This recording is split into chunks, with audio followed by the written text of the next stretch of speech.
Homestand continues tonight for the Giants as they will host Game 1 of this three-game series, the Colorado Rockies. Hi again, everybody. I'm Dwayne Kuiper. Alongside me is Mike Krukow. Well, this is what we like. We like games that mean something in the month of September. And we like playing the team that's in front of the Giants in the wild card race. Now, the other point to make is the Giants and Rockies have played 15 times, and the Giants are 8-7. So this ought to be fun. We think so far that when these two teams have matched, we've seen classic baseball. And as Kai pointed out, Giants lead the series 8-7. They lead the series here at AT&T 5-1. And the last time the Rockies came to San Francisco, the Giants swept all 3 games. What does this mean? Well, it means a little bit more when you can flip the ball to Tim Lincecum. And right now, Lincecum comes into this ball game. He's leading the National League in ERA and strikeouts. And he's also got a little rest under his belt. 11 days since he last pitched, and he is chomping at the bit to get out there on the hill. Well, I guess, Mike, you could say, do we look to see if he's rusty or not? I don't think you're going to see any rust. The only concern I have is if he gets involved into a long inning where he has to sit for a long time. And with the back injury, that's the one concern you have, starting and stopping. But with as agile and as good an athlete as he is, I really don't think it's going to be much of a problem for him. He really wants to pitch. He really wants to help his team win a ball game. And we really want to see him pitch and win a ball game. All right, when we come back, we're going to take a look at one of the biggest home runs of the year. It came right here at AT&T Park, and it was against these Rockies. We'll do that right after this.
back and relax with an ice cold Corona and lime.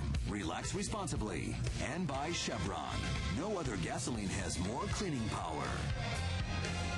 Welcome back to beautiful AT&T Park on a Monday night, just suited for baseball, and we can't wait. Right now, it's time to bring you up to speed with the AT&T Rapid Rewind. We go back to August 30th, 2009. Let's listen.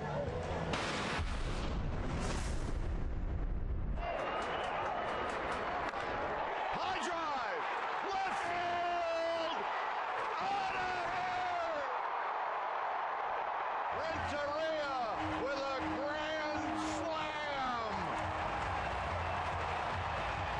Edgar Renteria hitting a grand slam off Rafael Betancourt, and that is our AT&T Rapid Rewind. AT&T, the nation's fastest 3G network. AT&T, your world delivered. All right, Tim Lincecum ready to take the hill. And after this break, we'll go to the Sportsnet Central Studios for an amazing update.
lead the Giants out of their dugout, located along the third base side, as we get ready for game one of this very, very important three-game series. Our game time weather is brought to you by the Santa Cruz Beach Boardwalk. The admission-free boardwalk is open this weekend. 66 degrees here at the yard. We got winds at 12 miles per hour. The humidity is high, and it is partly cloudy. So the Giants take the field in dire need of a win, and then tomorrow another win. And let's take a look at Jim Tracy's lineup. It'll go like this. It'll be E.Y. Jr. to lead things off, followed by Gonzalez, and then Todd Helton. His numbers this season against the Giants off the charts. Tulowitzki, Smith, followed by Brad Hopp, the former Giant Torrealba, then Ian Stewart, followed by Jason Hamill, ninth. All right, let's check out the Giants defensively. It'll be Velez, Rowand, and Wynn. That's your outfield. Uribe and Sandoval on the left side of the infield. Sanchez and Ishikawa on the right side. Same infield as yesterday. And Benjamin Molina will be in the squat doing the catching. And the fingers that he'll be putting down will be for this gentleman here. Tim Lincecum making start number 29. Has not pitched in a game for 11 days. 13-5 of the season. His ERA leads the National League, as do his strikeout total. 233 punch-outs against 55 walks. A four-pitch pitcher. Fastball, curveball, slider, changeup. And he calls it a changeup. It's a split, but it's a good one. Three of those four pitches, really all four of those pitches, I guess you can call them swing and miss pitches. He has got that type of stuff that explains the strikeout total. Against these Rockies, he's 4-3 lifetime with a 3.77 ERA, and that's in 10 starts. He averages a little over 6 innings every time he takes the ball against this Colorado team.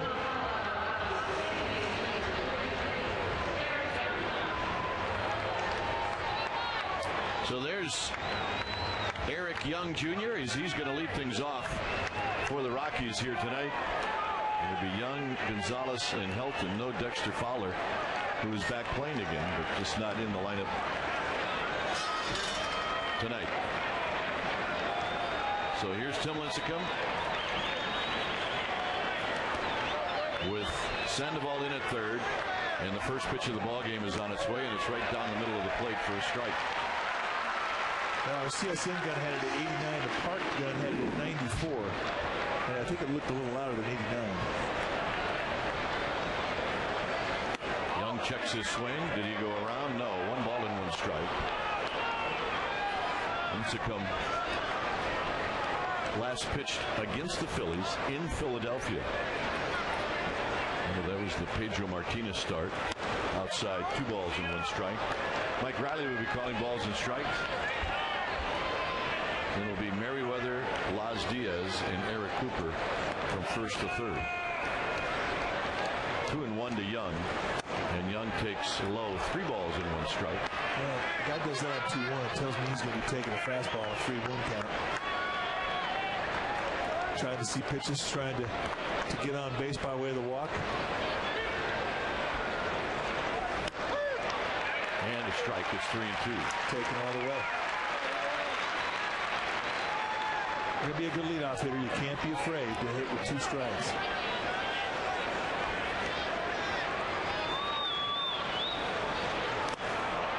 And the walk. So Young throws the bat down like that's a moral victory for him. The Tim Lincecum workload, 3,035 pitches thrown. That's the 4th most in the National League. He averages 108 pitches per start. That's the highest in the National League. And of all the National League pitchers to average over 100 pitches, well, I mean, he's just one of those guys. And he averages 15.1 pitches per inning. That is excellent. That's where you want to be. Anything 15 or less, and you're doing well. Gonzalez hitting .281 with 11 home runs, 24 driven in. And Young takes off immediately, and Gonzalez bunts at it, and he bunts it foul. That is a huge break for the Giants. I think Eric Young could have stolen that base standing up. What a jump he had. Take a look at the jump. I'll tell you, he reminds a lot of his father, the way he can go from standing still to full speed. Very quick, choppy, little powerful steps. Expect him to go again. He's got 2 steals on the year, and now Lincecum will throw to first. By the way, Gonzalez against Lincecum is 0 for 3 with 3 strikeouts lifetime. Excellent opportunity here to pitch out. So Roger Craig deal, he'd pitch out 2 pitches in a row, especially if you knew a guy like to steal early in the count. Swing and a miss, nothing in 2.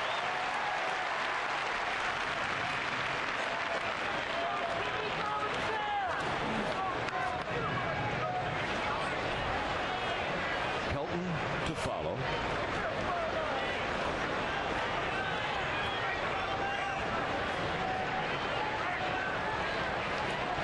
Throw a fastball right by him inside again. Got him. See ya. You know, that's the beautiful thing. When you throw as hard as Lincecum, you know when a guy can hit your fastball or not. And when you get a swing through on an 0-1, you say, I'm coming back again. This thing starts off the inside corner and just slides across the plate at 95 miles an hour.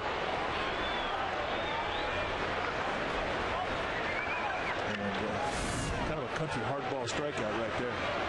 Pressure time. So here's Helton, who's got some ownage on Lincecum. Really interesting when you look at what he's done. He's 9 for 17, and he's only struck out 1 time.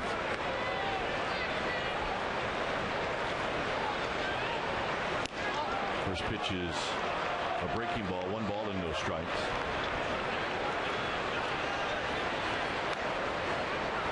Helton overall hitting .324. 14 home runs, 78 driven in. He has had another solid season, but what he has done against the Giants has just been unbelievable. It's 2-0.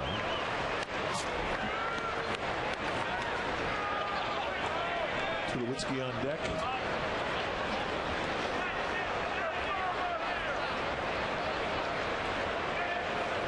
Young still hasn't tried after going with Gonzalez at the plate, and this is hit to Sanchez, and Helton is retired, and on the plate Young goes to second.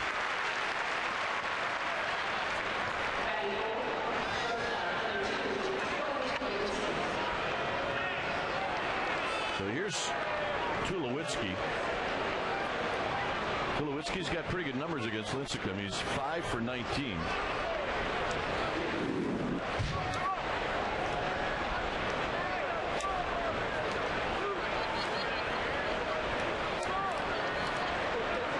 Tulowitzki hurt his back on the last homestand.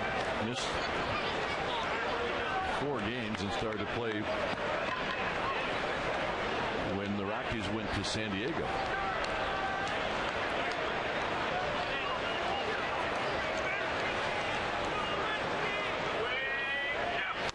First pitch strike, and it's 0-1. Boy, he really has nice command of his fastball tonight. Most RBIs against the Giants. Well, Kemp, Loney of the Dodgers, and then this guy, Tulowitzki. 11 RBIs on the year.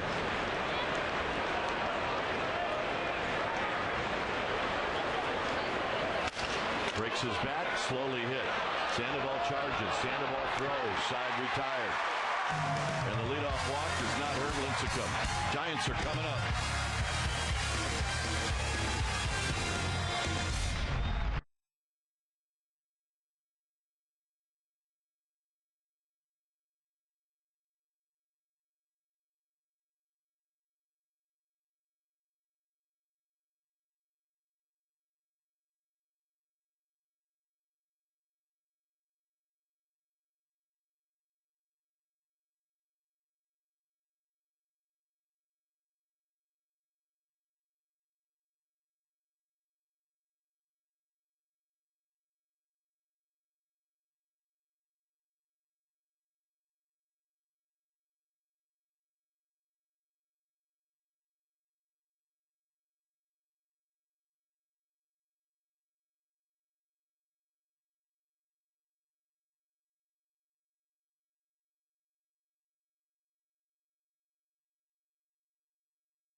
It'll be Velez, Sanchez, Randy Wynn, first three, followed by Pablo Sandoval, the cleanup hitter, and he's got good numbers against the Rockies this season.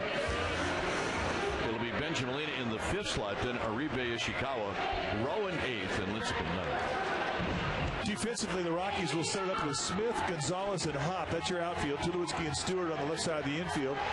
Young and Helton on the right side, and Yorvit Torrealba will be doing the catching. And this team has been picking it clean. They've made one error in the last 61 games, and that is a remarkable accomplishment. It explains as to why they have risen steadily in the standings. And Hamels' year started out in bullpen in Tampa. He was traded over to the Rockies in April and got himself into the starting rotation and really has done a nice job. He's the kind of guy that doesn't get a lot of decisions. He's the guy they don't score a lot of runs for. But he has really been tough on the Giants. Doesn't have much to show for it record-wise, but overall, you're right. There's a bouncing ball foul. He's 0-1 this year. 0-1, obviously, lifetime.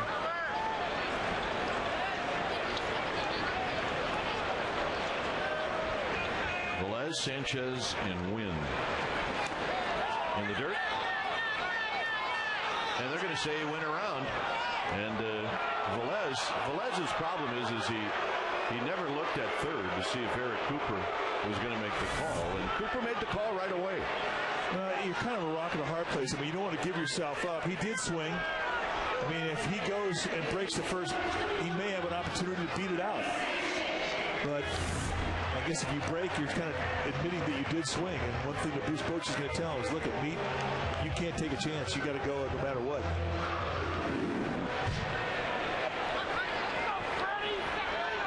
Here's Freddie Sanchez. Sanchez hitting .295. 7 home runs, 41 driven in.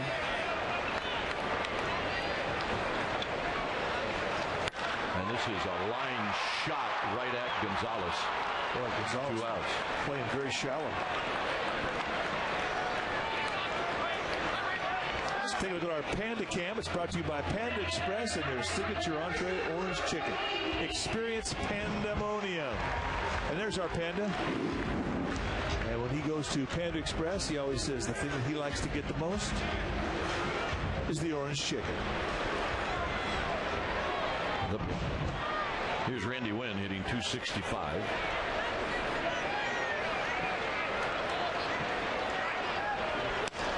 Shortens up to bunt, and he takes a strike as Torrealba comes out from behind the dish. It's no balls and 1 strike. Hamels got 2 good fastballs, a 2-seam and a 4-seam. We see him go low to mid-90s with a real good curveball slider combination. And there's his changeup. It's a good one. I mean, he's a guy that when he's pitched against the Giants, they just don't seem to really have a lot of loud contact against him. 1 ball and 1 strike. Sandoval the follow. We are in the bottom of the first inning. Good shot of the on-deck spot where Sandoval is chalking up. 2-1 to Randy Wynn. 3-1. That was a big guy, 6'6", 220-pounder, 27 years old. He's in his 3rd year at the big league level out of Port Orchard, Washington.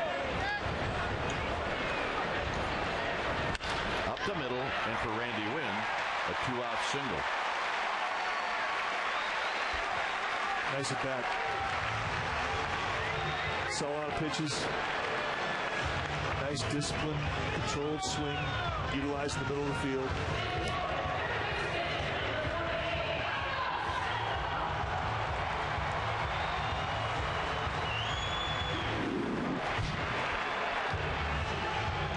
Lifetime, Sandoval 2 for 6 against Hamill.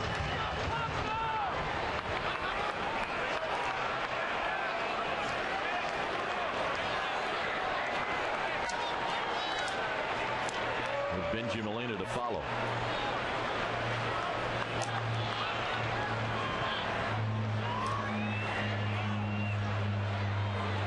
Randy had a little bit of a lean going. Giants leads the National League in hitting with a .361 average, so I'm going to give him the batting title. Yeah, I think it's pretty much over. It's Pujols, then Helton, and then Sandoval. Sandoval and Tejada, however, are tied in the doubles department. There's the batting leaders, David Wright behind Sandoval. 1 ball and no strikes. High and foul down the left field line. It's 1 ball and 1 strike. Both Tejada and Sandoval with 40 doubles.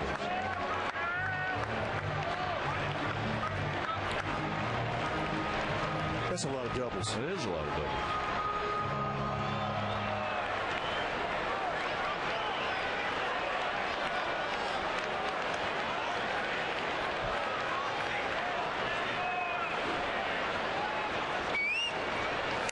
Another foul down the left field line and out of play. We're talking, Mike, that Brian Roberts might get 60 this year with the Orioles. 60 doubles? He's got 51 right now. Wow. I mean, it might be a stretch. I think he's going to get 9 in the next 20-some days. But 1 ball and 2 strikes. Pablo Sandoval.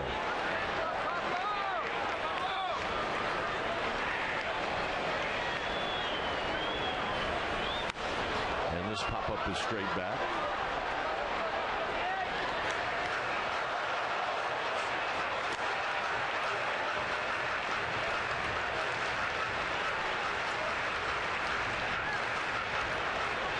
One ball and 2 strikes.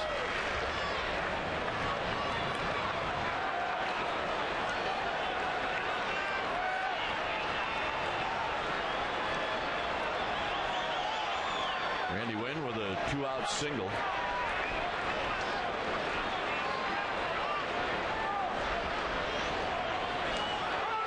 And now timeout is called. You have an aggressive hitter up there.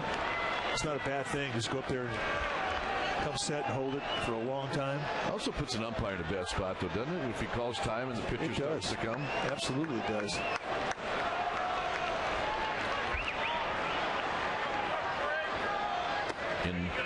Close to in the dirt. 2-2. I think that's exactly where you wanted to throw that 2-2 pitch. A little different now, though. Now he's got to challenge the strike zone.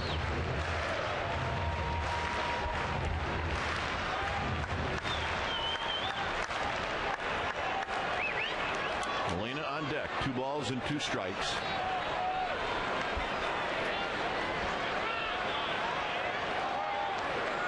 Win goes, and a swing and a miss on a pitch in the dirt, and that'll end the inning. After 1, 0-0.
Here's Lincecum to Seth Smith. It's 0-0. Second inning. Smith, Hop, and Torrealba. Pretty close pitch. Smith homered off of Lincecum back in Colorado. And he takes a strike. 2 balls and 1 strike. That'd be 6 right through the heart of that strike zone. Mike Riley, his strike zone can be a little temperamental. 2-2. And sometimes you'll get pitches early in the game, you won't get them late. At times it can be frustrating. It can move around a little bit.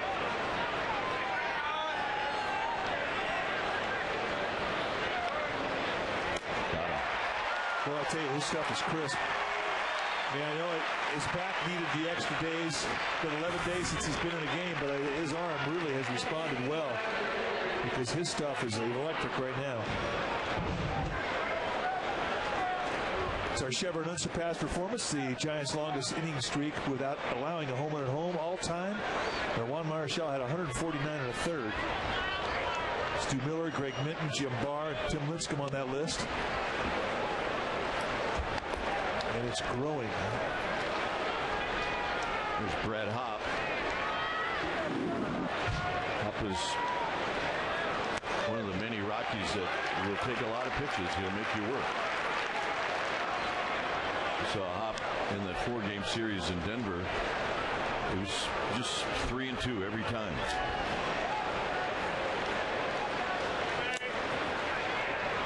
Two balls and 1 strike.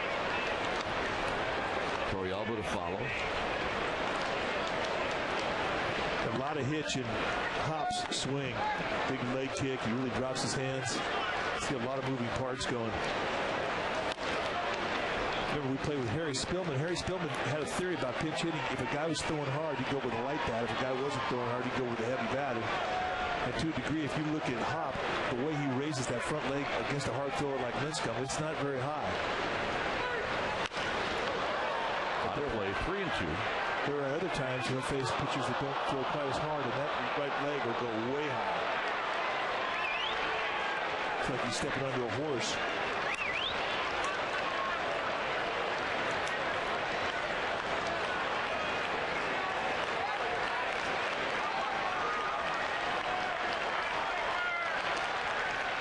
Here's the payoff. Got him. Change up.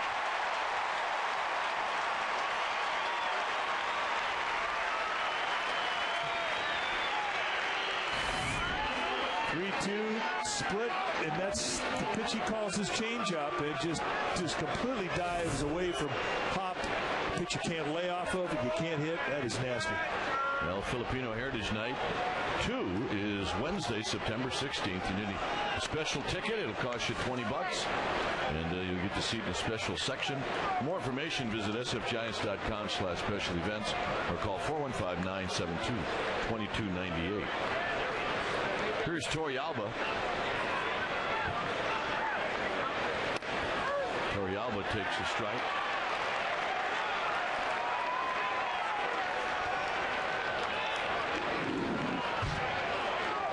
Torrealba talking to Mike Riley. He's been hot. Had some big hits in that San Diego series. Slowly hit. Sandoval cannot barehand it, so for Torrealba, it'll be an infield hit. And the first hit in the game for the Rockies. Well, one thing about Torrealba, I mean, he's pretty physical as a catcher. I mean, he runs very well. And on a swing and bunt, breaking ball just hits the top of it. He's going to have a chance to beat this out with a third baseman playing back, as Sandoval was. And I think even if Pablo fields that ball cleanly, I don't think he has a chance to get him. Hit all the way. Ian Stewart, lots of power. Takes inside, 1 ball and no strikes. Hitting .232. He's 3 for 18 against Lincecum.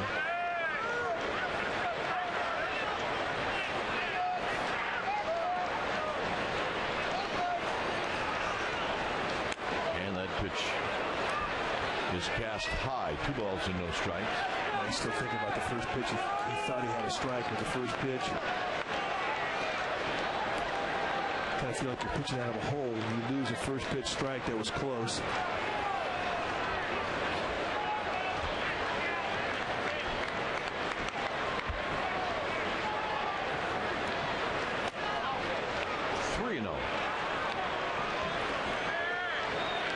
Careful here. Well, you're right. I mean, this is a guy with power hitting the eighth with a pitcher on deck, and you know Jim Tracy will let him go 3-0.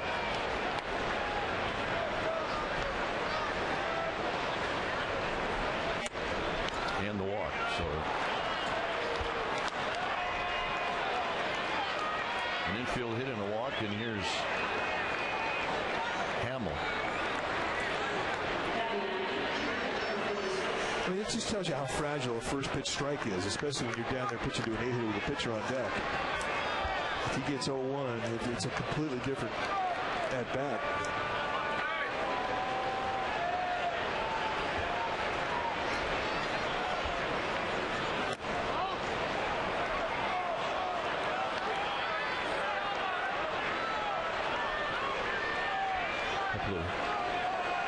Big strapping right-handers watching Lincecum pitch to Hamill. And you can see the lips on Matt Cain. He was saying, "Where is it?" Asking Mike Brown, the plate umpire, where that first pitch fastball was.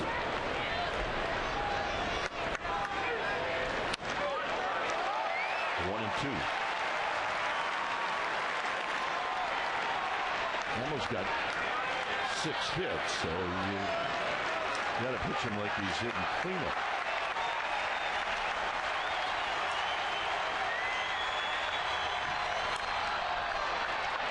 Uribe, side retired. Rockies strand a pair. Benji Molina will lead things off as we head to the bottom of the second.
San Francisco Giant catchers. Well, Bob Brinley on top of the pack. Tom Howard, Dickie Dietz, and Benji Molina round out the top 4. And, oh, don't forget Kurt Manwaring. He's your 5th guy. And a good Giant he was. That's your Corona timeout? I liked all of those guys. I agree. Benji Molina, 1 for 3 lifetime against Jason Hamill. Uribe to follow, and then Ishikawa. Swing and a miss. No balls and 1 strike. We should apologize to our viewing audience tonight, as we are not going to be as good a broadcast as we normally are. Simply because Amy G's not here. Amy G, if you heard her one hit yesterday, sounded like she was doing a bad imitation of Marlon Brando in The Godfather. Well, this is popped into shallow right center field, and it's going to fall. Unbelievable. You mentioned Amy G, and look at all the good magic you get. She's Amy Karma G. So anyway, Amy's not here. We'll hope she's back tomorrow night, and we miss her. Well, I mean, when you get a hit like this as a hitter, you got to figure like this could be your night. I have no idea how this ball did not get caught. Well, I thought it was in the back pocket of Brad Opp, and it should have been in the back pocket of Gonzalez. I guess the big swing by Molina, and both outfielders expected a lot more. Boy, a leadoff mistake. Here's Uribe. Uribe lines it to right. Molina will stop at second. And the one thing about Reggie Molina, when he gets on base, I mean, it's going to be station to station. Got a nice opposite field base swing of the bat from base hit from Juan Uribe. I mean, he's been really dialed in with the bat this whole series, this whole homestand. Travis Ishikawa.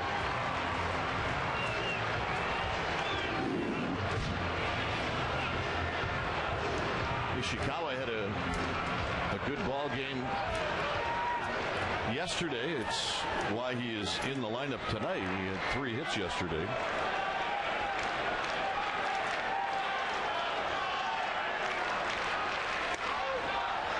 First pitch strike. He, however, is 0 for 8 against Jason Hamill. On deck, Aaron Rowan. And that timeout is called by Torrealba.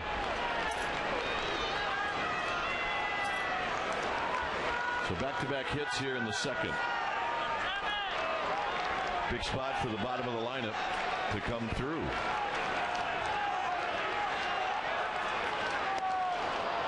Boy, excellent changeup. That's the thing about Hamill. I mean, he's got 4 ways that he can make your at-bat miserable. And when he's located down around the knees, he gets nice movement. He's been impressive. I mean, it doesn't show so much the win-loss, but if you look at the innings pitched and the hits allowed, and just in general the type of contact the Giants have got off him, and it hasn't been good contact consistently. Slowly hit. Tulowitzki charging, and the bases are loaded for Rowan.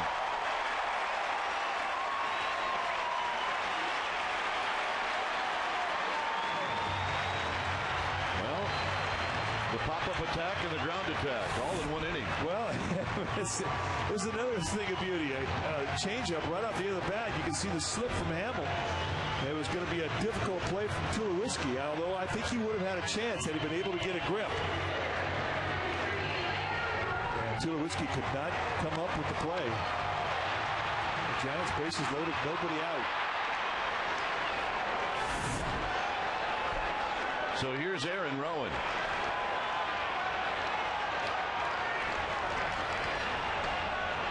Rowan takes a strike on the first pitch, and it's 0-1. Really is an important at bat for a lot of reasons, but one, you got the pitcher on deck. So this has to be the guy to knock in the runs. Yeah, he's had a good year with the bases loaded, 6 for 12.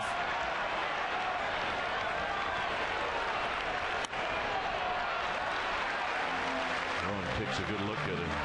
93-mile-an-hour pitch that had some sink. It's 1 ball and 1 strike. Molina, Uribe, Ishikawa. With Lincecum on deck.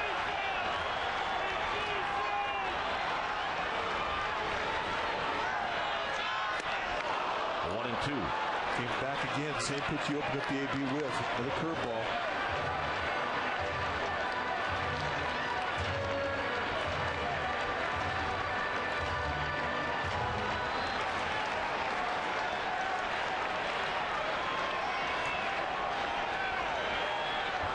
One and two. On the ground. Base hit. They're going to wave in Uribe. It is cut off to Giant. And that is a huge hit for the Giants, and it is a huge hit for Aaron Rowan. And we're going to make that our fourth quality drive of the game. And why not? A two-strike RBI with the bases loaded. We talked about the success he's had with the bases loaded this year, and here he adds to it. 7 for 13 now with 14 RBIs. And this is the kind of an at-bat that will definitely build a guy's confidence.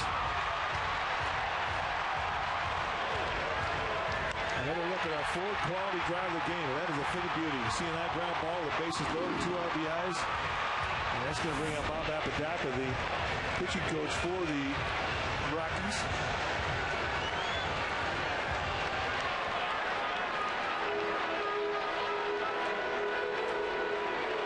4 straight hits. And now Lincecum can help his own cause by moving both these runners along.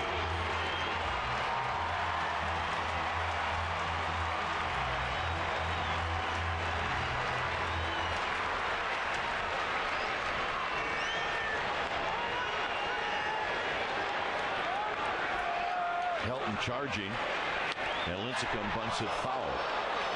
He may take a whack at the next one. If Helton's going to be down his throat like that, then Bruce Bochy might let him go. And also, Helton, one of the better throwing first basemen. Watch how aggressive Helton is here.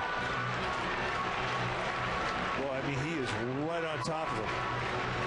If that bunt doesn't go to third base line, I mean, it's probably a double play. Right.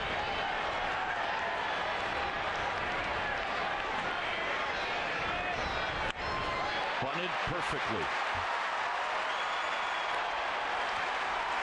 Boy, that's a thing of beauty when it gets done right. Runs at first and second. It should go to the third baseline. The bunt goes right to Ian Stewart, the Rockies' third baseman. He's the only guy that can make the play, leaves his position, and once that happens, everybody moves up for free. I think our fans appreciate a bunt. They're giving Lincecum a standing ovation behind the dugout. Hey, we don't take our fundamentals lightly here in San Francisco. It's an easier bunt for a left-handed hitter to go to the third baseline than it is for a right-handed hitter. But nevertheless, a job well done for Tim Lincecum. Velez waiting. Big breaking ball is wide. Now, interesting that Tulowitzki and Young are playing back.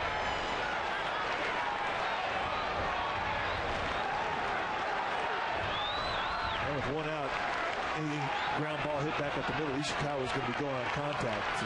They will concede a run. They really want to stay out of the bigger inning.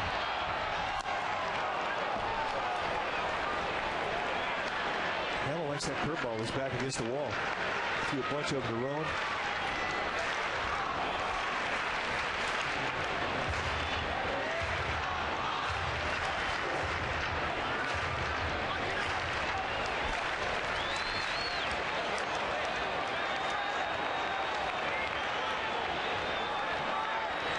The 1-1. Good pitch at the knees. 1-2. So now if you're Eugenio Velez, kind of going to grind your teeth a little bit and say, I need to put this ball in play. Yeah, a medium ground ball to left and center, you're probably going to score Ishikawa. A medium ground ball to right field is not going to get it done. You've got an excellent arm out there with Brad Hopp and right. And the ground ball back up the middle, you're going to score a run. High drive, right center field.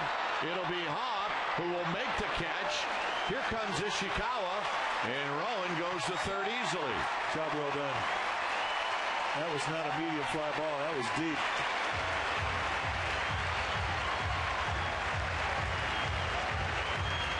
Boy, and it just, when you execute and have it at bat where you're out as a productive out and you move a guy up or you score from third with less than 2 outs, that is a huge momentum builder in your dugout.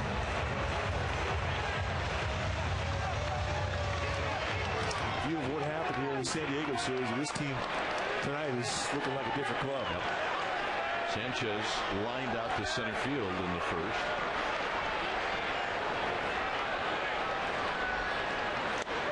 Makes a strike.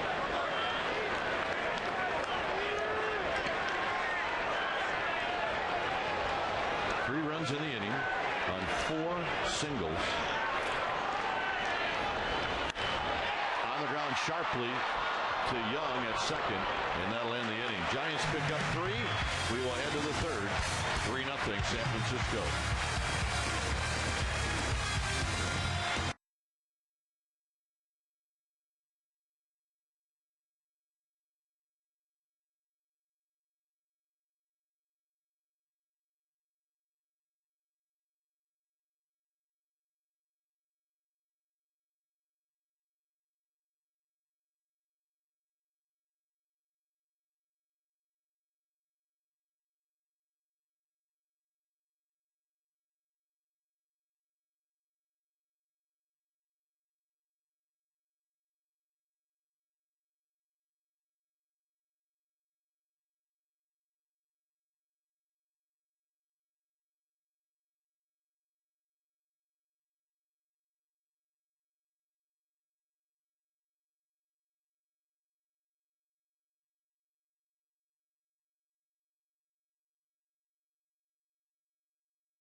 With an on-deck plan, they're putting a deposit of $750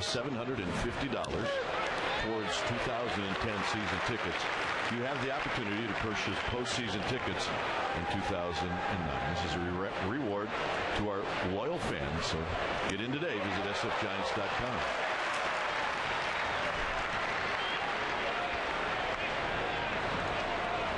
(0-2) to Eric Young. 3-0 Giants.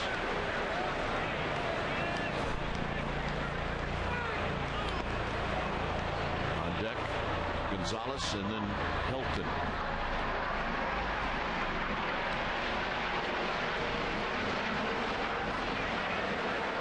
Young drew a walk in the first. You got him. Looking for that knuckleball. It's amazing what 11 days rest will do to a starter's arm, any pitcher's arm this late in the year. And that just second stage movement right through him. Strike 3, grab some pine. What a reminder to tune into the Bay Area's #1 rated 11 p.m. newscast. That's NBC Bay Area tonight at 11 o'clock. You'll wake up with traffic and weather on NBC Bay Area weekday morning starting at 4:30 a.m. Breaking ball to Gonzalez is down low. Gonzalez struck out swinging through a couple of fastballs in the first.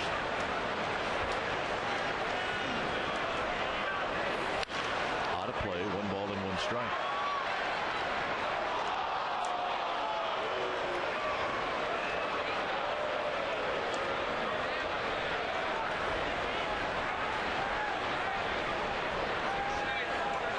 Hilton the follow.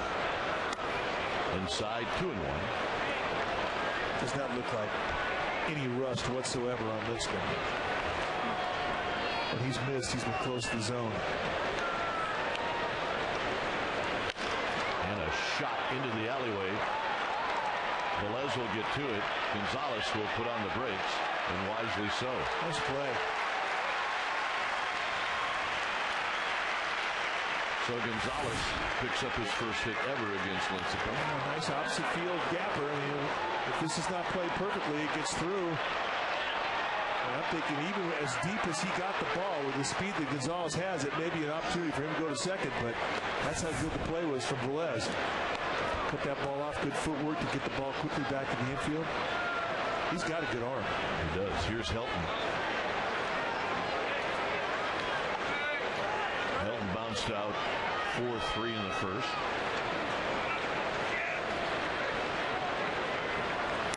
And very high with the fastball.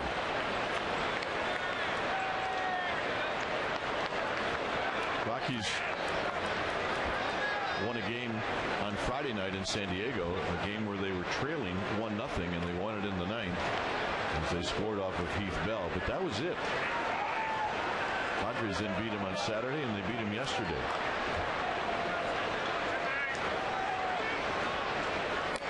Two balls and no strike. The game Saturday was the one that really was a great game for San Diego. They had a lead with their closer Heath Bell out there, ninth inning, and the Rockies tied it up. So this is after they had beat them the same way the day before. Game went to extra innings. The Padres won that game 3-2. Runner goes. Pitch is a strike. Throw to second. Not in time. Gonzalez with his 14th steal. Yeah, the Saturday night game, Franklin Morales walked 3, including the winning run.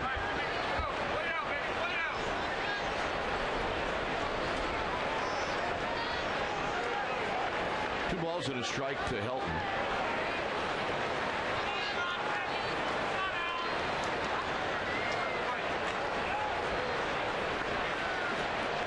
Helton takes low. It's 3-1.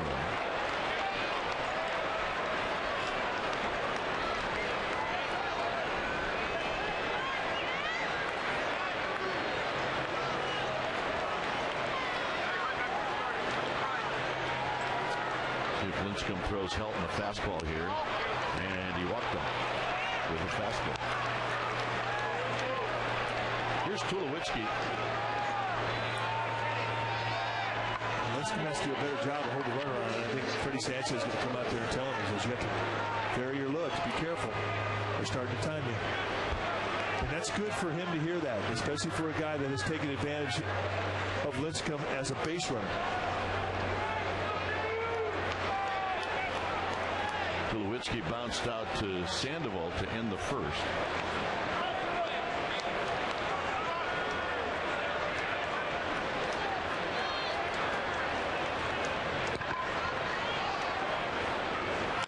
On the ground to third. There's one. Not in time as Tulowitzki beats the throw that was in the dirt.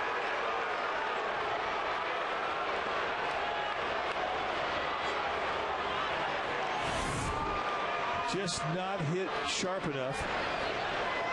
Nice exchange. Sanchez trying to be quick. He knew he wasn't going to have a lot of time with the speed that Tulowitzki can put on a play. A little bit of a hurry to throw. Nice dig out of the dirt by Ishikawa, but they couldn't get the fleet-footed Tulowitzki. Smith struck out in the second.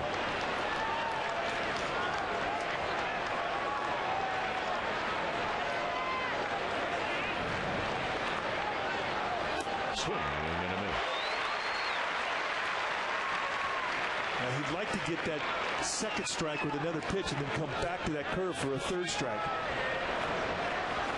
Good call.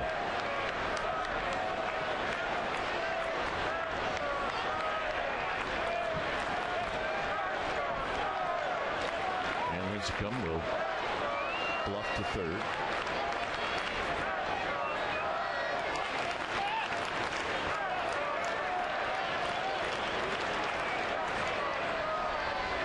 Gonzalez at third, Tulowitzki at first. 0-2. And you know what he's saying? Until he hits it, I'm just throwing it. That's 4 times that Smith has swung through that breaking ball in 2 at-bats. He struck out his first AB, and it was on a curveball. It was the payoff pitch.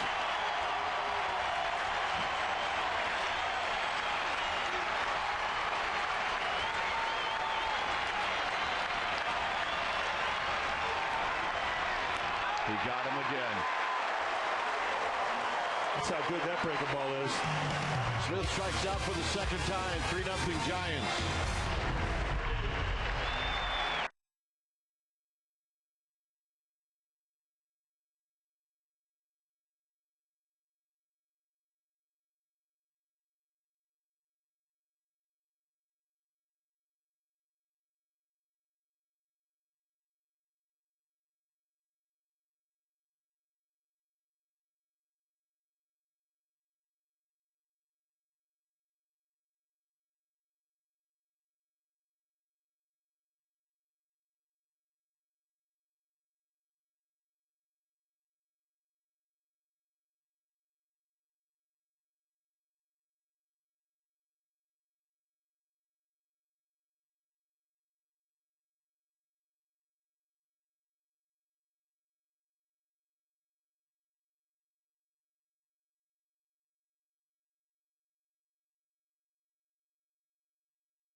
has saved all of Randy Johnson's 8 wins. He got 7 for Zito, 6 for Kane, 4 for Lincecum, and 1 for Jonathan Sanchez. And relief pitchers wins 8. Well, Georgina just found out something. We have this information on the tip of our tongue. Yeah, So you ask us a question, and we can whip up the answer in a graphic in seconds flash. It's magic. So, Georgina, thanks for your question. It was a good one. Wins single in the first. And here he falls behind very quickly, 0-2.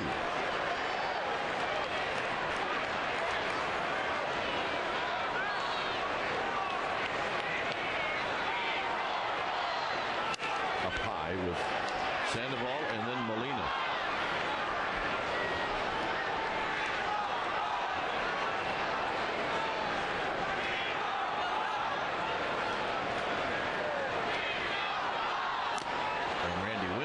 Piece of it, and it could not stay in the glove of Torrealba. Just a little piece. Just sort of trimmed off that little red seam on the baseball. That's what Seth Smith was trying to do.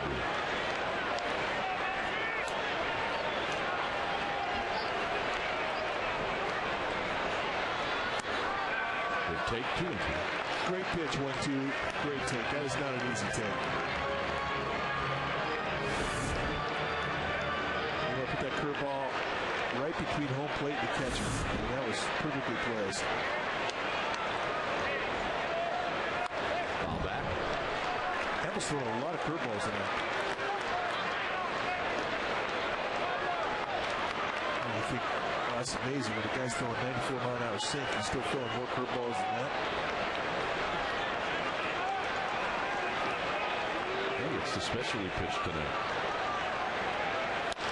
Big chopper. Tulowitzki has it behind the bag.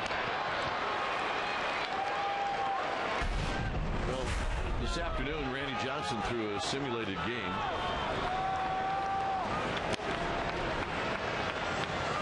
And when it was all said and done, he said he felt great. Except Bowker didn't feel that great. You don't miss that, do you? Getting drilled in the simulated game? No, I was captain of the simulated games the last 2 years that I played with the Giants. I personally got Vita on that 85 team. On the ground sharply to Young. And that'll be a 4-3 put out. And that'll bring up Benji Molina.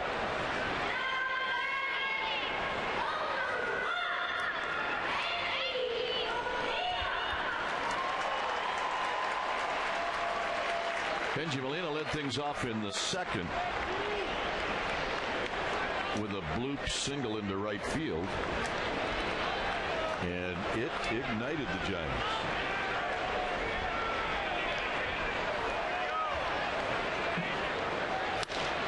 High drive, left center field, out of here.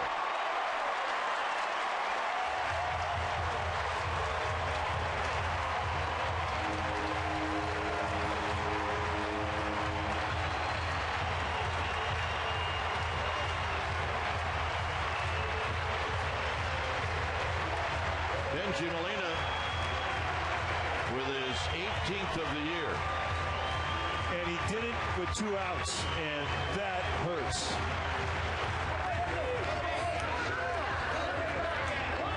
You're Jason Hamill, the Rockies pitcher. You had a rocky 3rd inning, and you have an easy, the rocky 2nd inning. Now you have an easy first 2 outs in this 3rd. You're thinking, okay, I'm back on track. Boom, think again, meet. Uribe chases a pitch low and away. No balls in 1 strike. Dog was moving around out there. Out of play, 0-2.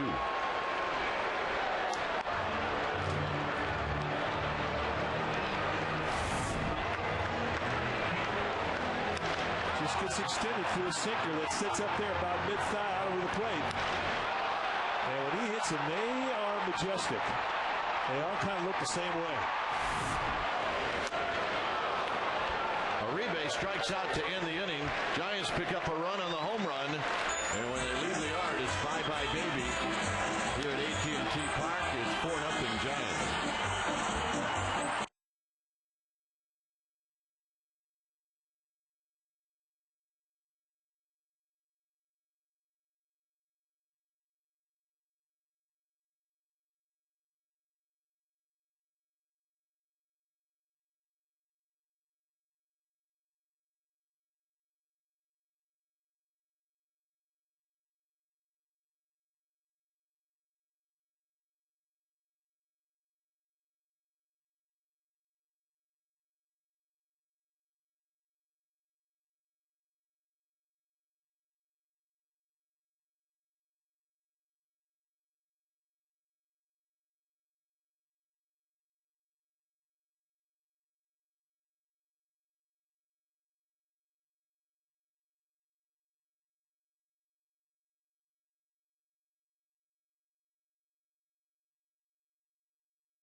Indeed, the wild card watch is Brad Hopp. Steps in and Hopp takes a strike. Lincecum, through 3 innings, has struck out 5.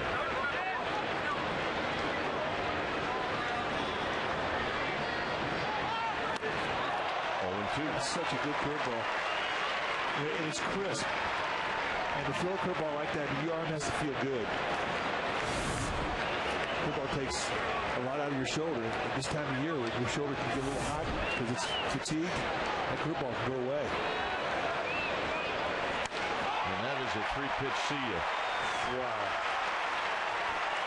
Check out our Aflac trivia question. Tim Lincecum has 8 wins at home this season. Who was the last Giant to win 9 home games?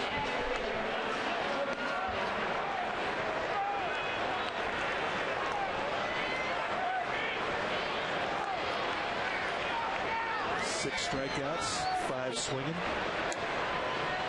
That last one was an eye-opener. Brad Hopp got 3 pitched. That doesn't happen very often.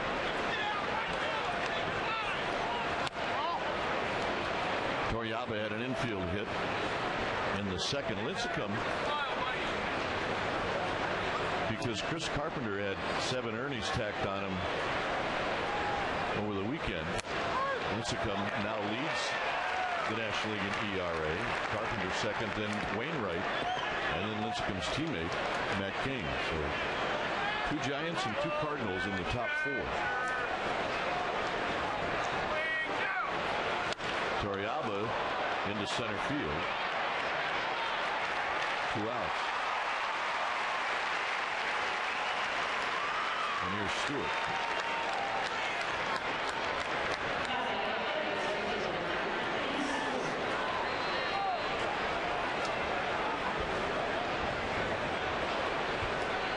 If everybody stays on their normal days in the rotation, there's Stewart who takes a strike. Lincecum will have 1, 2, we'll have 3 more starts.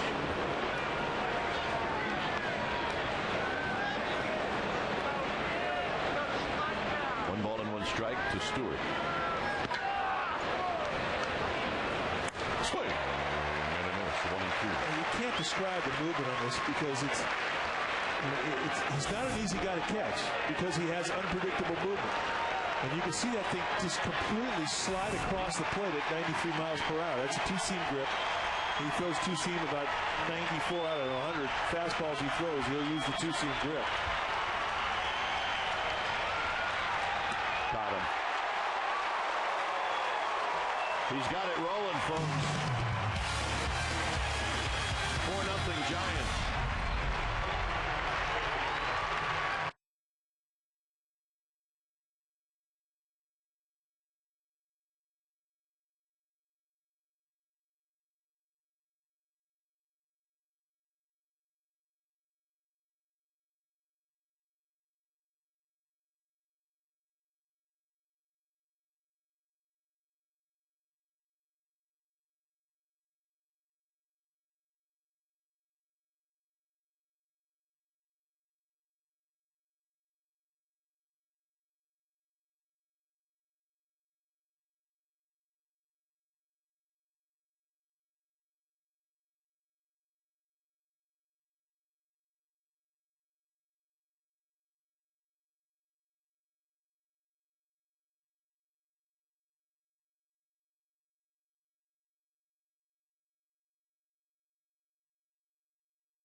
Just recently retired, and the uniform signed by all the players, signed by many of the front office people, and Tony was going to have a hearty laugh, and you can hear him.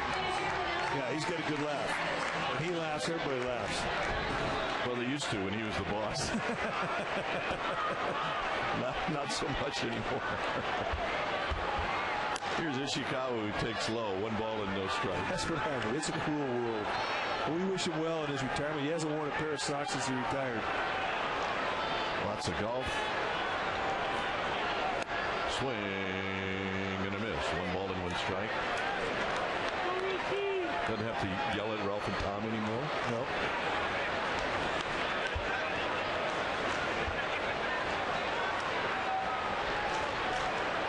Rowan to follow. Out of play, 1 and 2. Buster Posey snuggling up to Randy Johnson, and that is a good guy to get next to.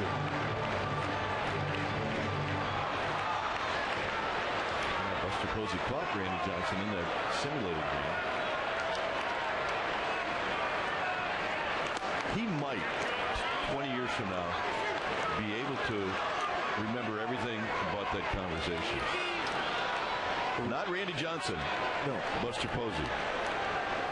Well, I agree with you. And, we've had those conversations with Randy about baseball, and they get very deep, very quickly, and there's passion behind what he says, and there's wisdom. And he really likes it when the other player approaches him and asks him a question. As long as it's a good question, he'll stand. He will talk to him all day about baseball. I think they're talking about a slider from a left-hander. 2-2 pitch. On the ground to help. 3 unassisted. All right, let's ask and answer our Aflac trivia question. Tim Lincecum has 8 wins at home this season.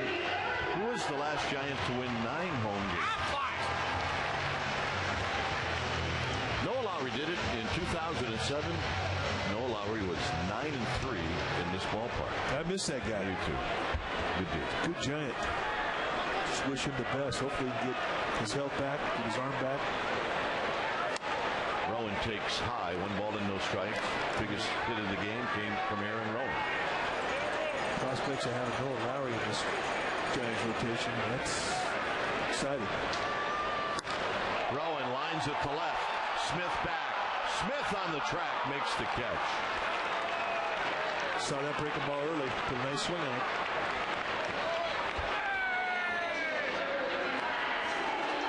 And here's Lincecum.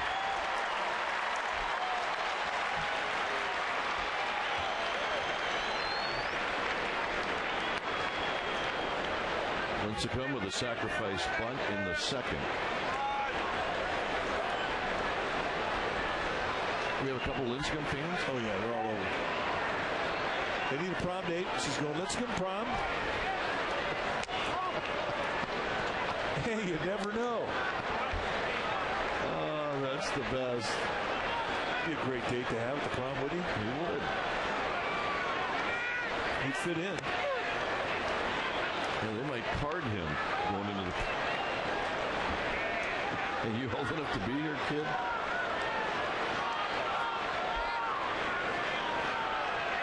The 1-1 pitch. 2 balls and 1 strike. Now, there's some rights he can't get on at the Santa Cruz Boardwalk because he's not tall enough. You need to reach that line. Yeah. Remember your kids used to stand on their toes? Yeah, I do. Or, what's better yet is when all the other kids could go and yours couldn't. Oh, Bumgarner prom? All right. Oh, my goodness. Lincecum takes outside ball 4. Boy, that's a mistake right there from Hamill. That's a mistake. Oh, yeah. I kind of feel like Yinta up here, being a matchmaker. I mean, if anybody at home is listening and talking to those girls, ask them if they have any other posters that... Or is that it? Is it just Lincecum and Bumgarner? Well...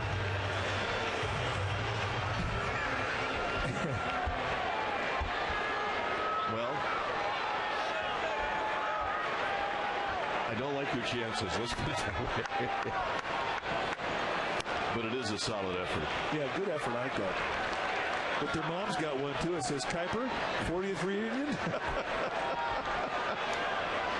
I'm sorry, I got to go on a diet before I accept.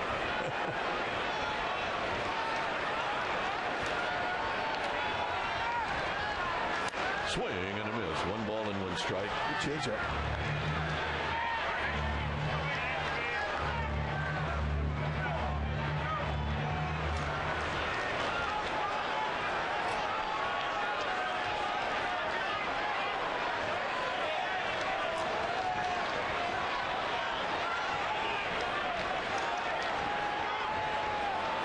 Up the middle, speared by the pitcher, Jason Hamill, and that'll end the inning. Here comes the 5th.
last Friday, Matt Cain and your Giants held the Dodgers to 5 scoreless innings, earning fans $5 off select tickets to the Wednesday, September 16th game when the Giants take on the Rockies. That's Matt Cain's next projected start. You can go to sfgiants.com right now to receive the Cain Zone discount.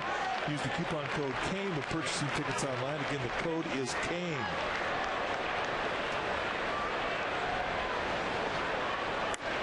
Hamill popped out in the second.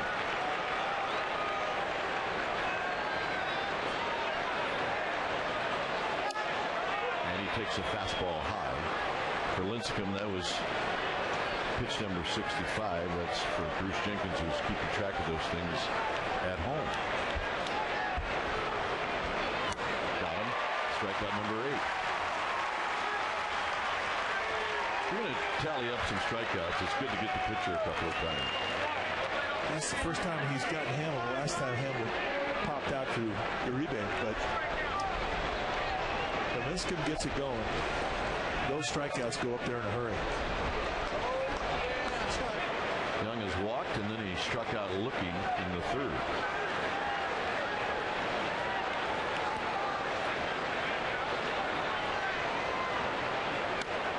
A high fastball as Young showed bunt. 1 ball and no strikes.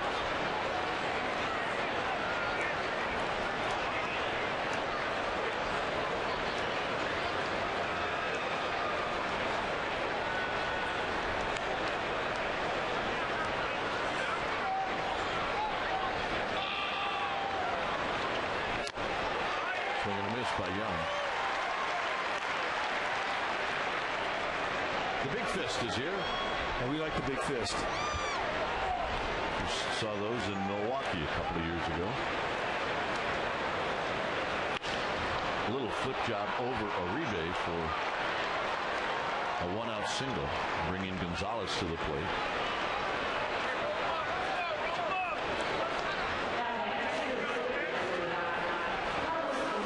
Gonzalez struck out in the first and then lined a base hit into left center field in the third.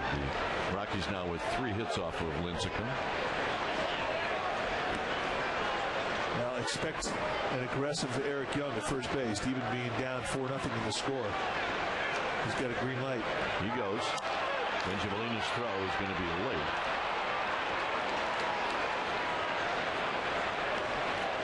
The pitch is called a strike to Gonzalez. Young's third of the year.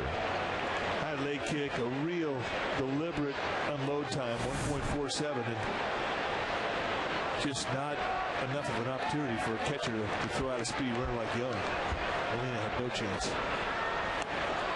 0-2. Gonzalez had his base hit on a fastball, and it might be a while before he sees one that's in the strike zone.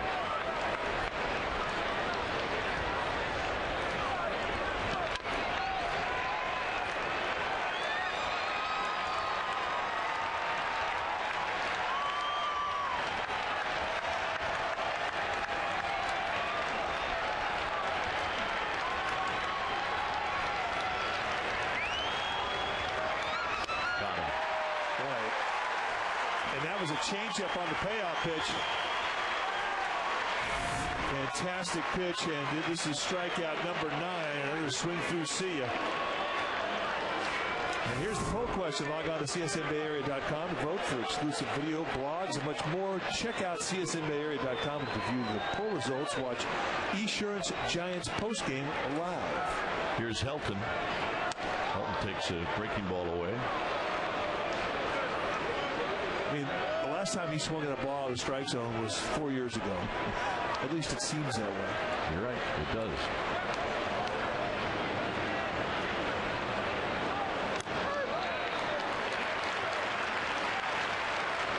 Helton takes a fastball. You start to think, I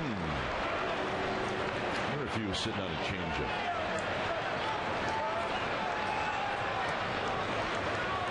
One ball and one strike. Could have just been looking middle away, too. There's the breaking ball down low. Tulowitzki to follow should help reach.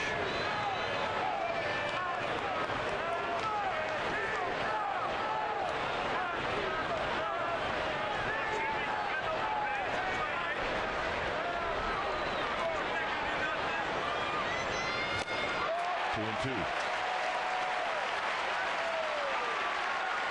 That's going to make Huff take a little bit of a walk. Little slider.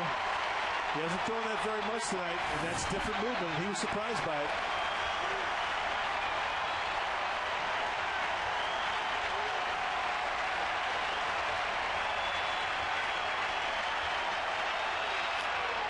Slowly hit. Lincecum has it. On to Ishikawa. Side retired. It remains 4-0 Giants.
Will lead it off.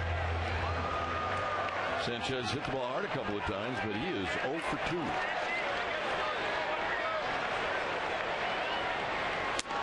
And a strike, says Mike Riley.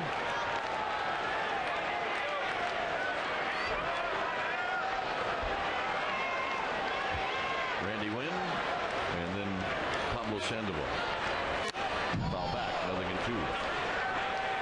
That swing is so geared for right center.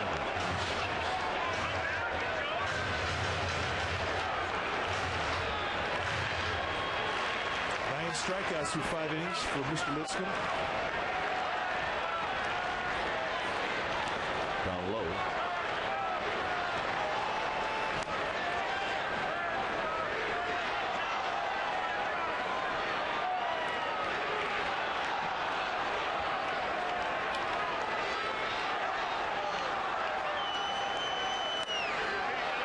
Low again, 2-2.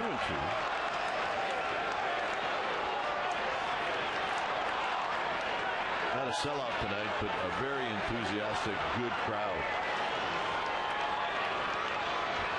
Sanchez stays alive. He saw the breaking ball and spoiled it. 2 balls, 2 strikes.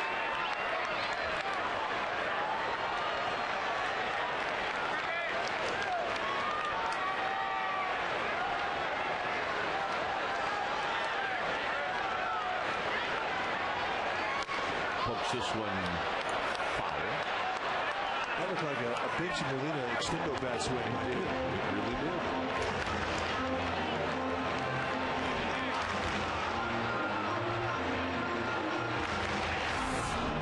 All right, let's go extendo here. How do you protect? That ball is about a foot off the plate. And he still gets a piece of it to stay alive. Digs it out and pulls it foul. And you can see what Torrey Alba was thinking. The guy extends it, he can get a piece of the pitch a foot off the plate. He's got to be open inside. Right in his hands with sink. Pirates and Dodgers are tied in the 4th.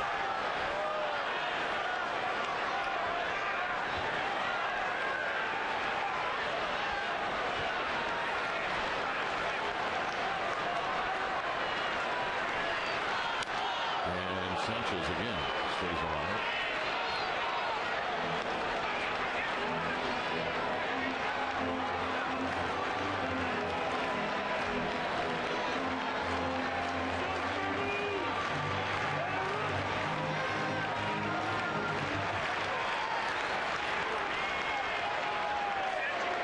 Two balls, two strikes. And a base hit to right field. How about that at bat?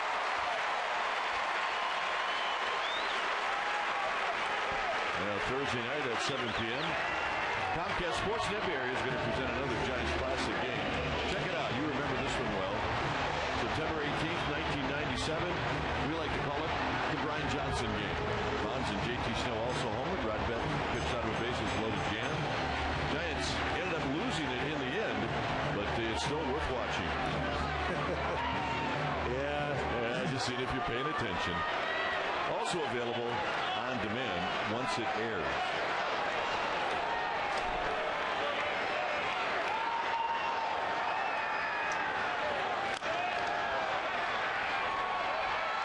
You're talking about that at bat by Freddie Sanchez. When people describe him as a professional hitter, all they need to do is replay that at bat to understand what that means, being a professional hitter, because that was a great at bat. Randy Wynn is singled and he's bounced out. You know who's witnessed that at bat a bunch of times is the Rockies manager. Jim Tracy had Freddie Sanchez in Pittsburgh. And he won him a batting title. But he just fought off a lot of fuzz to get a good pitch, and this is a belt-high mistake out over the plate. And the thing you can even add to is that he doesn't try to do any more than what you're supposed to do with an outside fastball, and that's go the opposite way. Good bat.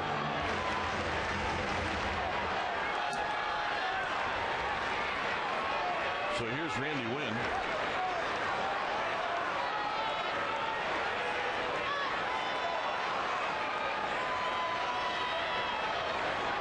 Two balls and no strikes, and it's low, and now it's 3-0.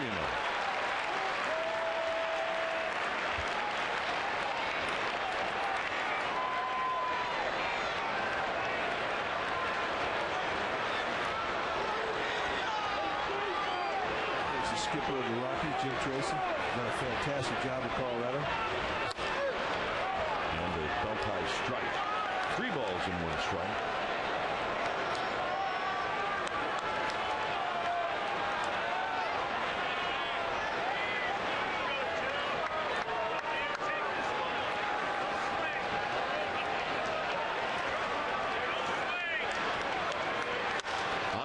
Towards the hole, Kulowski goes to second for 1, and Wynn beats the relay. Kulowski, he throws so well off his right foot. I mean, he always seems to be throwing off balance, but that's how he throws, and he's really accurate.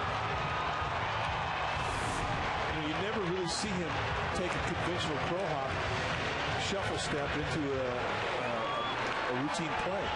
He had to have been one of the great rollout quarterbacks in high school. No kid. I don't even know if he played high school. I'm sure he did because he's such a terrific athlete.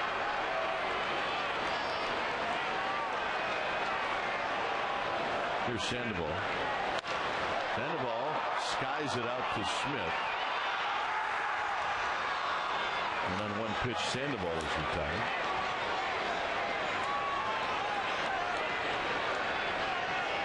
And here's Benji Molina.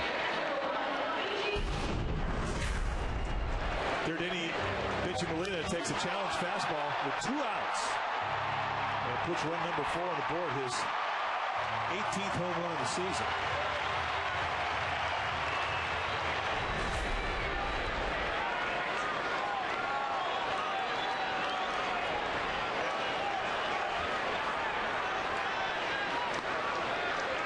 Randy Wynn's got 13 steals. Good spot to go with Benji Molina at the plate.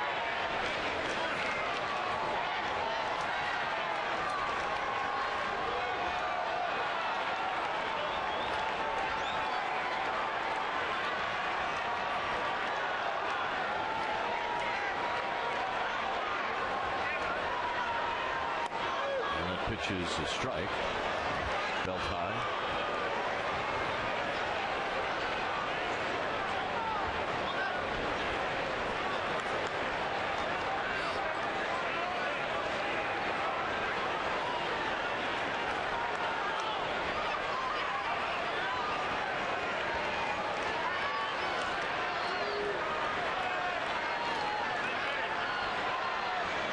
Extends his lead. He goes. Molina bluffs a bunt, and Wynn steals it easily. And Storyava threw a sinker into second. Randy Wynn got a nice pitch to steal on breaking ball. I'll tell you, this breaking ball looked like it was a strike.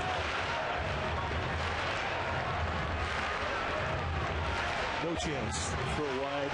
Easy steal for Randy Wynn. Molina was going to take that pitch. He knew the steal was on.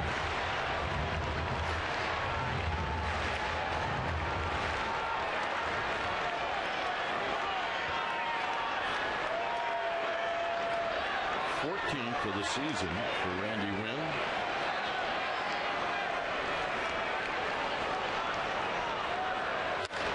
Smoked into center field, but it's right at Gonzalez, and that'll end the inning. No runs, a hit, one left. Sixth inning coming up. 4-0 Giants.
Those 9 strikeouts up on the wall tells you how effective Tim Lincecum has been tonight. Just 3 hits allowed, 9 strikeouts, adds to his league-leading total. We want to thank Pinnell Enterprises from Winchester, Oregon, that sent us a voodoo kit today to sort of right the ship here. There was a lot of interesting things in the package. An old guitar that they said if you ever saw the movie Animal House, you could take this guitar and slam it up against the banister. A lot of interesting things. So we say thank you to the Pinnell Enterprises. Tulowitzki takes high. And I think we're good. We don't need another package. Yeah, we're good. Yep.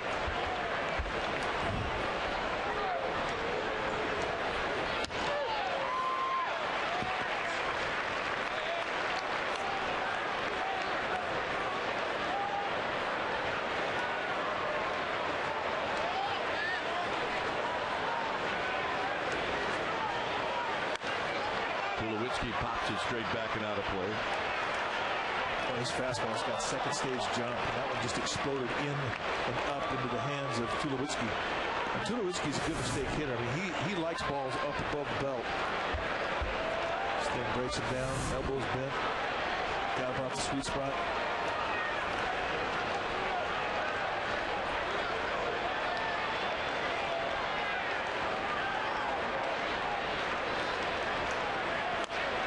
Pulls it on the ground, foul.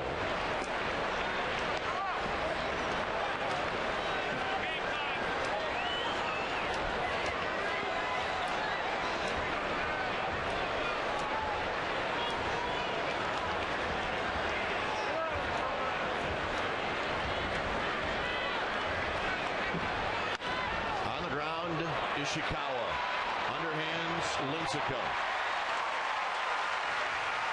1 out. Ishikawa does a lot of things to relax that Giants infield. He is sweet of the glove. Now they played off Tulowitzki off the line, and this is basically a scout report preset that denied Tulowitzki a base hit. If they play straight up, that's a ball in the hole. Ron Willis put a feather in his cap for positioning Ishikawa prior to the pitch. There's Seth Smith, who's seen nothing but breaking balls. And here he takes a strike at the knees. And he'll be thinking about that the rest of the night.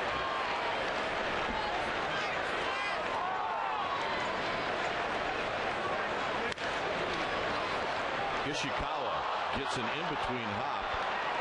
And boy, did that take a big bounce off his body. And I would assume they're going to give Ishikawa an error.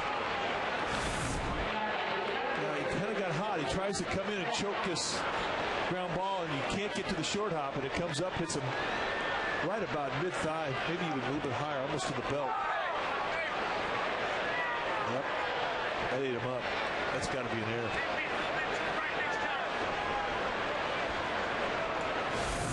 Nope, it's been ruled a base hit.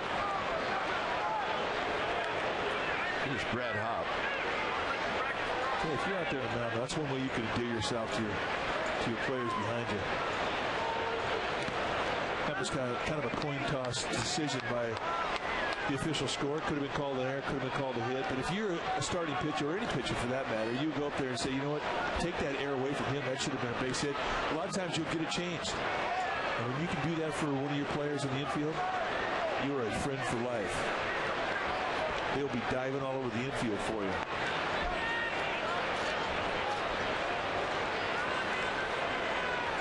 One 1-0 to Brad Hopp. Hopp has struck out twice.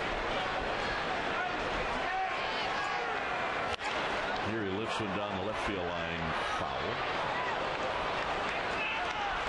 Lincecum now with 86 pitches.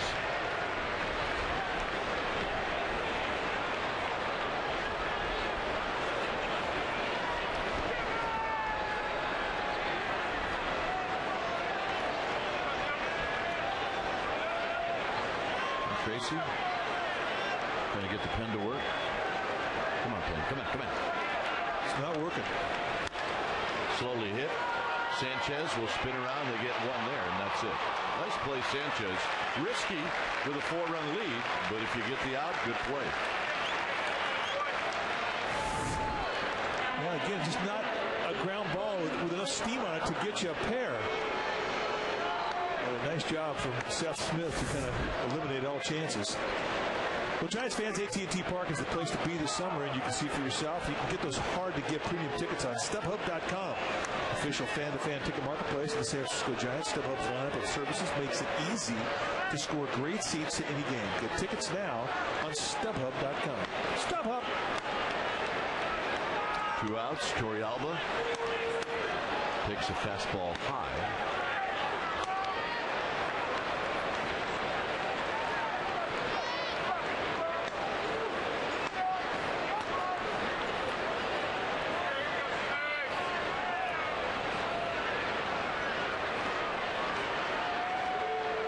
There's a breaking ball for a strike.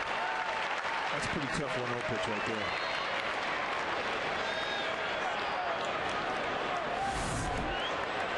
Just a 1-0 big hook. Nobody's going to hack at that thing.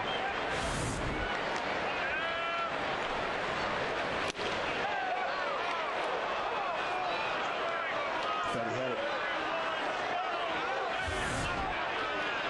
Fastball right after the big curveball. No chance to get a swing off.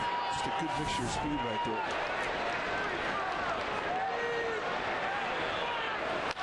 Up the middle, and a base hit as he knocks down Lincecum on the line drive. So Torrealba with his second hit, the other an infield hit. We talked about the big hits that Torrealba came up with in late inning situations down in San Diego, and every one of them were right back up the middle, just like that. They hit 2 of them off of Heath Bell.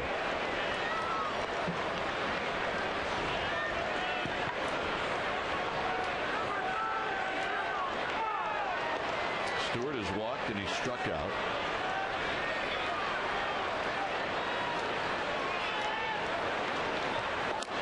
Big breaking ball misses. 1 ball and no strikes. 92nd pitch now for Lincecum.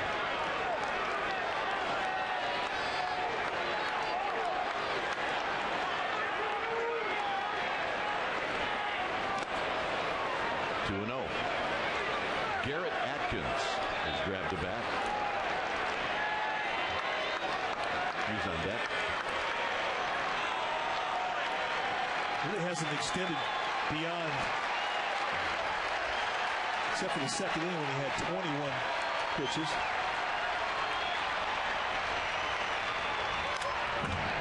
And that was the pitch he had to be careful with because Stewart could make it 4-3 really quick. But that's the advantage of having a 4-run lead, to be able to go into the strike zone just like this with the 2-0 count. You have to remind yourself sometimes that a guy who's successful at this level is going to get a hit 3 out of 10 times. The other 7 times you're going to get him out. And in a 4-0 lead, you can get after him on a 2-0 pitch. 2-2. That pitch is not fair. And this is the most breaking balls we've seen him throw in a game in a long time, since early in the year. And the reason for it, he knows he's had a good one, and he's had the strength in his arm to throw it.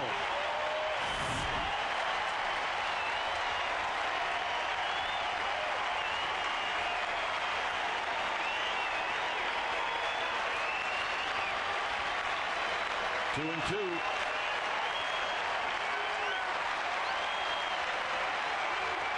Got him.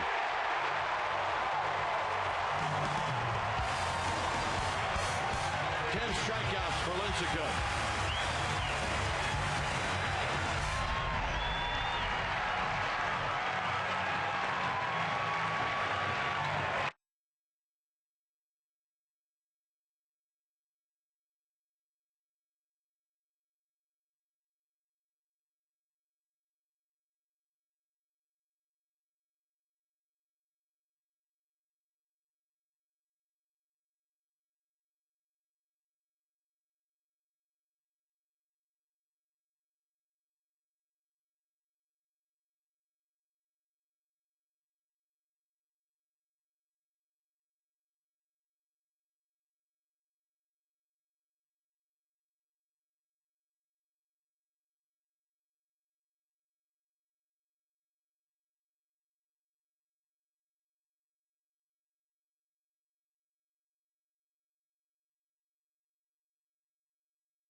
The screws, that is home run number 18 for Molina. That is our Coors Light pregame, brought to you by Frost Brewed Coors Light, the world's most refreshing beer. All right, it's 4-0. Lincecum with 10 strikeouts.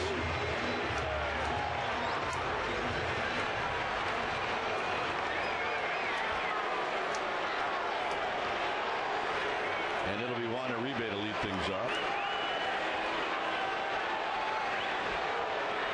Uribe struck out in the third after picking up a base hit in the second.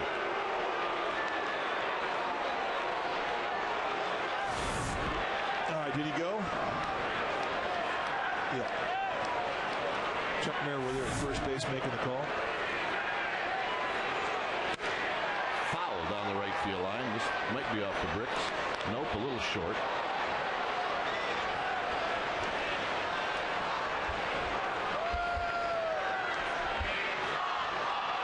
To Juan Uribe, followed by Travis Ishikawa. And that's very high. 1-2. Now, Toriyama likes the elevated fastball, and he'll show it a lot, especially if he knows that he has a guy who will extend out of the strike zone like Uribe or Sandoval or Molina or Velez. And Uribe out swinging for the second time. 1 out here in the 6th. 4 strikeouts on the night for Hamill. Here's Ishikawa.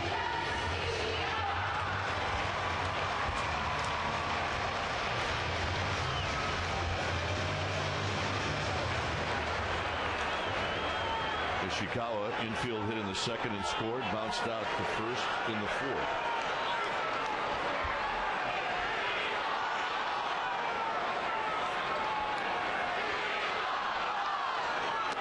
Down low, 1 ball and no strikes.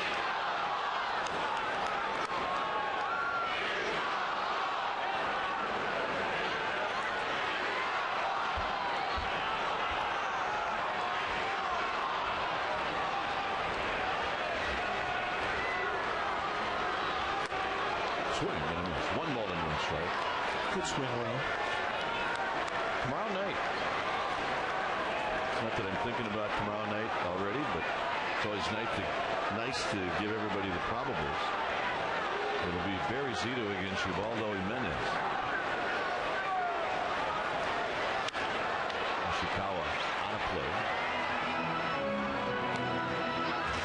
Wednesday night, Matt Cain against Jorge De La Rosa.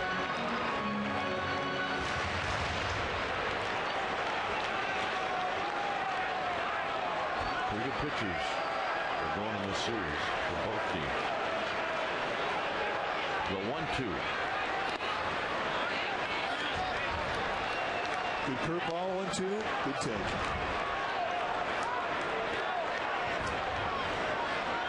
Is that a Tim Lincecum lookalike? Yeah, he could definitely get a date to the prom, I think. Well, there's someone out there in the bleachers. See ya. Kind of. Yeah, he could pull it off. He's got to get a little more moss on under his hat, and he could be good. Here's Rowan.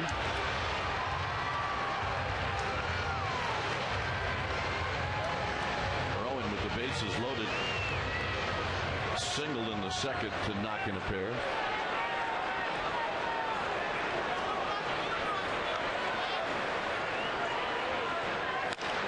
On the ground sharply. Young with the nice backhand, and Young throws him out to end the inning. 4-0 Giants. Let's go to our Sportsnet Central studio for this Sports Flash.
/special events or call 415-972-2298.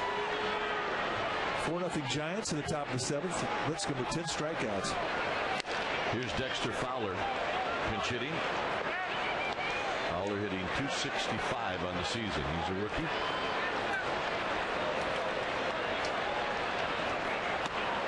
Against Lincecum, he's 0 for 4, lifetime with a couple of strikeouts.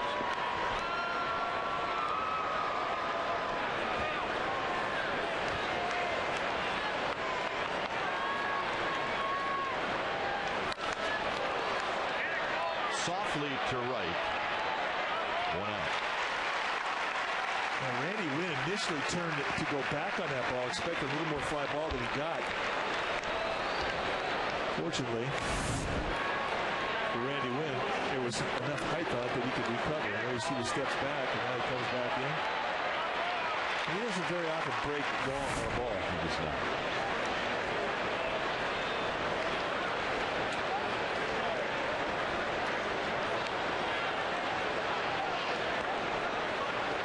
Young.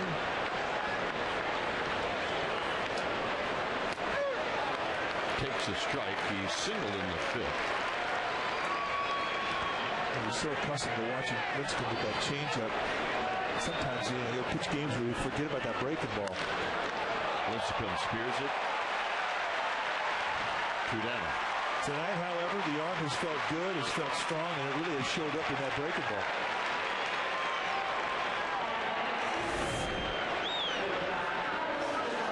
Normally on comebackers, he'll throw a flame to Ishikawa. Here he takes a break on his first baseman. Well, Ishikawa may have called for the changeup. You just don't know. Could happen. Here's Gonzalez. Gonzalez fouls it at the plate, and it's 0-1. I think Lincecum in the first or second inning threw a couple of curveballs, and he went, "Oh man, This is fun." this is like the old days." I mean, he hadn't pitched for 11 days, and you get that type of a break, your arm will definitely get stronger. I mean, it's just, here it comes. Yeah. It's almost like you can tell them they're coming. I guarantee that if you're in that batter's box and he's throwing that curveball, you can hear it. You can hear the spin. Lincecum's going to let the crowd get into it a little longer. Yep.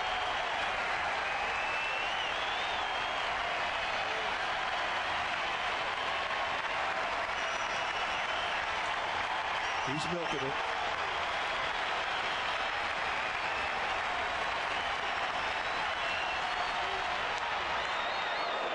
One and 2.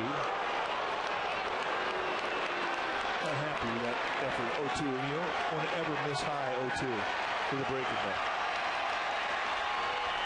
Ever.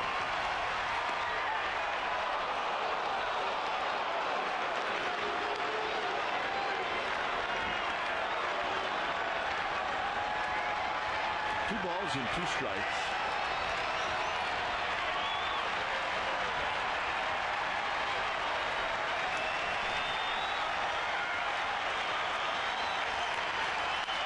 Hammered into Triple's alley. Randy Wynn's not going to get it. And we'll see if Gonzalez ends up at third. He will keep on motoring, and Sanchez will just run it in. And Gonzalez recovers after falling behind 0-2. And now Lincecum will face Todd Helton. And we're going to see some bullpen activity. It's going to be Dan Runsler. Pretty impressive at bat for Carlos Gonzalez. Challenge fastball. Nice swing, a 2-hit night now for Gonzalez. And once you find the gap, if you've got speed, now they call it Triple's alley for a reason. And Gonzalez with speed, it's an easy triple.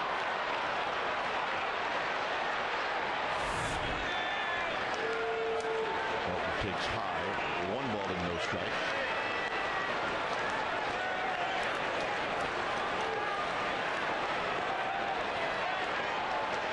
Lincecum is due to lead off the 7th.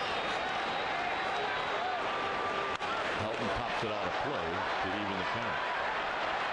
Well, with the pitch count at 108, and his spot to do up to lead off for the Giants, I got to believe this is going to be his last inning. I would think so.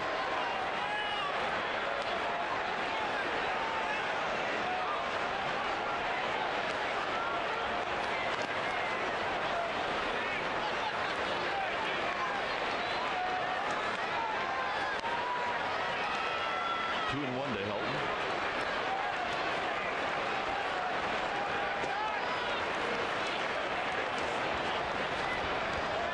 One of the toughest outs in the league. Right here. 2-2. The changeup on the 2-1 count. And he's had Helton step out of the box a few times tonight to talk to himself, and he did it again here after this swing through.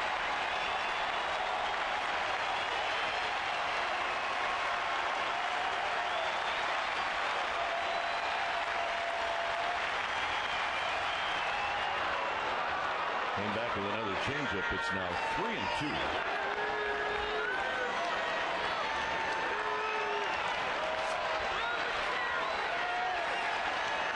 Tulowitzki chalking up on deck.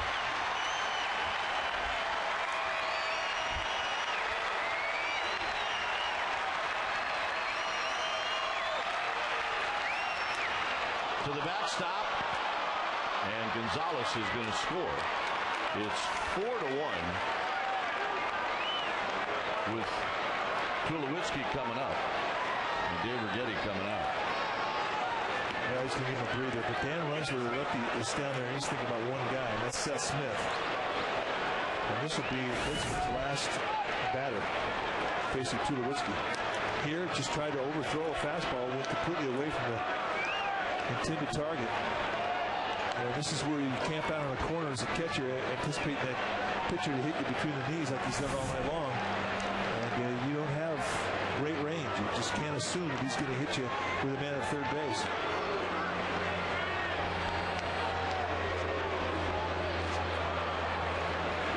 Threw a wild pitch.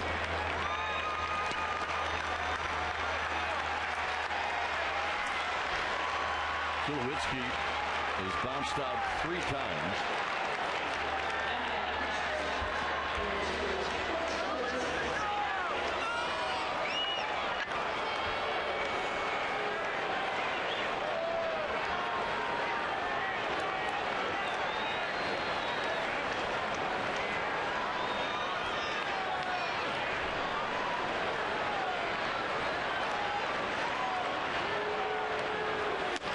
Just outside. 1 ball and no strike. And that's why the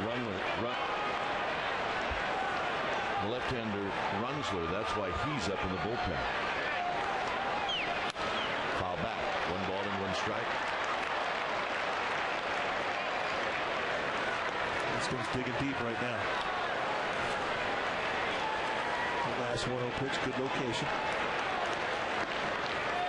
This is the part of the lineup of the Rockies where you get it out, you've earned it. They will grind you.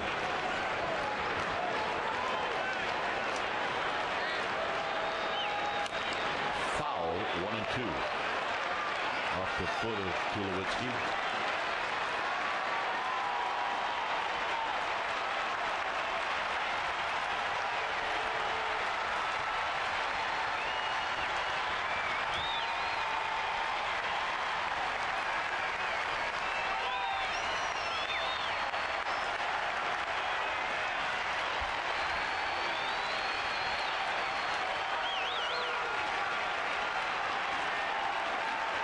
Helton at first.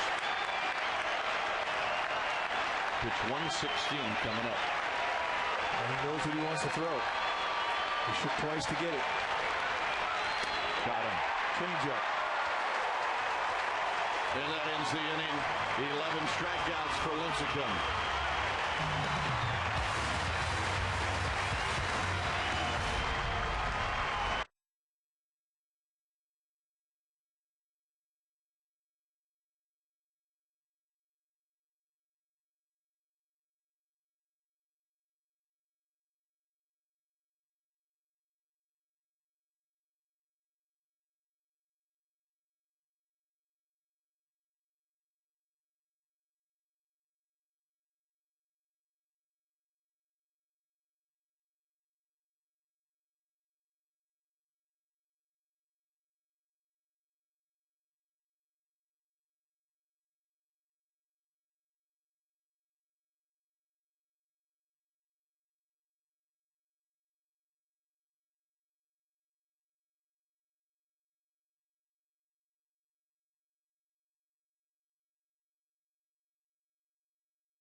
goes like this. 4-1 Giants. Gonzalez has a couple of hits.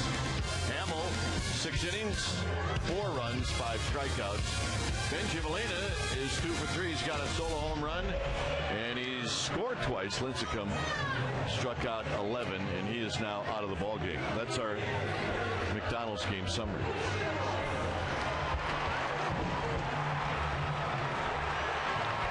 When it's time for a change, think Speedy Oil Change and Tune-Up. Your oil change tune-up and smog experts. Juan Rincon is on the hill in his 23rd game facing Nate Sherholtz. Pretty much a fastball slider guy. You'll see a one pitch. Helton got him. Sherholtz gone. Rincon's going to throw a fastball slider. This fastball is going to go high 80s, low 90s. And he throws ground balls just like that.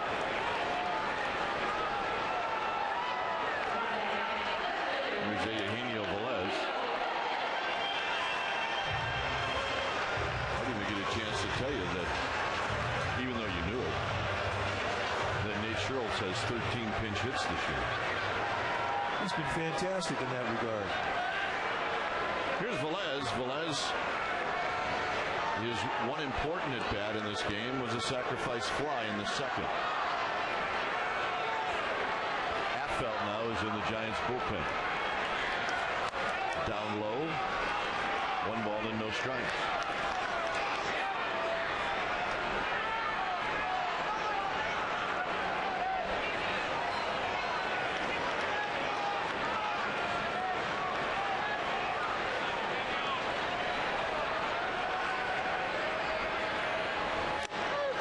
Takes a strike. 1 ball and 1 strike.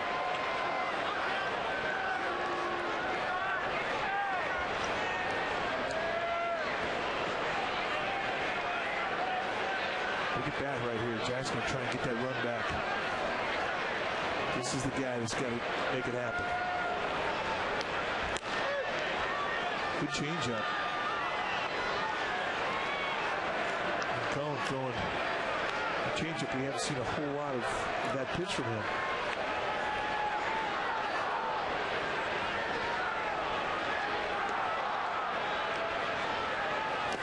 And Velez strikes out on a pitch that was low and in. 2 outs here in the 7th.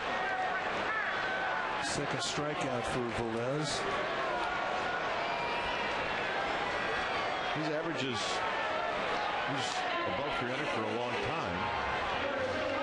And it's starting to dip a little bit. Here's Freddie Sanchez.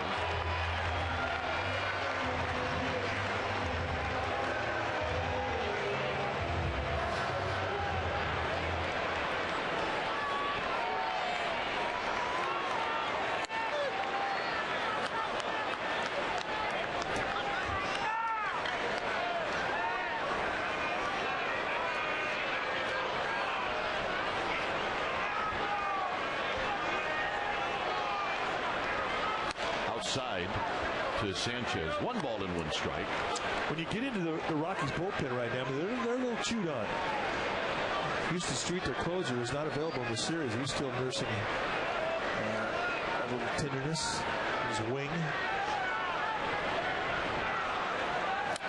Foul back. 1 and 2. But some of the guys who've really been stepping up in his absence are a little bit beat up. They've thrown 6 out of the last 10 games.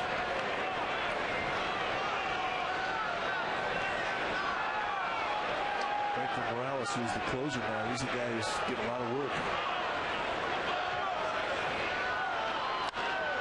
Hammered into center field. A long run for Gonzalez. Can he get there? He will get there with a nice running catch to end the 7th. Affelt coming in. 4-1 Giants.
This game, Chargers and Raiders are playing right now, and we can see the Coliseum from here.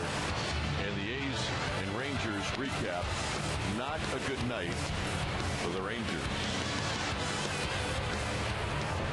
There it is. You can see the scoreboard from here. Now, David's packed. Looks like, let's see, 10-10. Hey, you have good eyes. I know.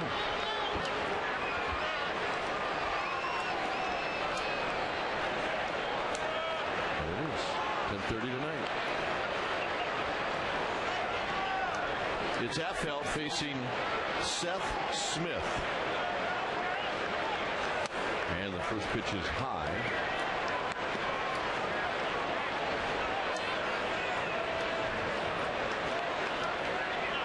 Smith has a couple of hits against Affeldt, won a home run.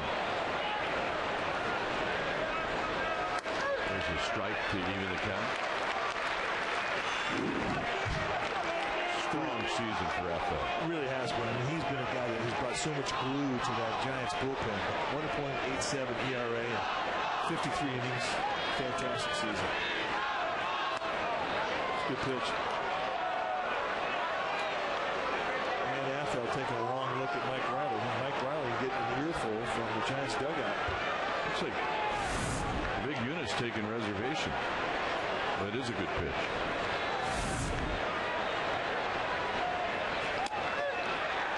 Two and two. Yeah, that's the case of the guy guessing wrong right there. Seth Smith looking for that same breaking ball. Took you off and you look at the breaking ball and you watch a fat fastball go right by you. Absolutely. 2 balls, 2 strikes.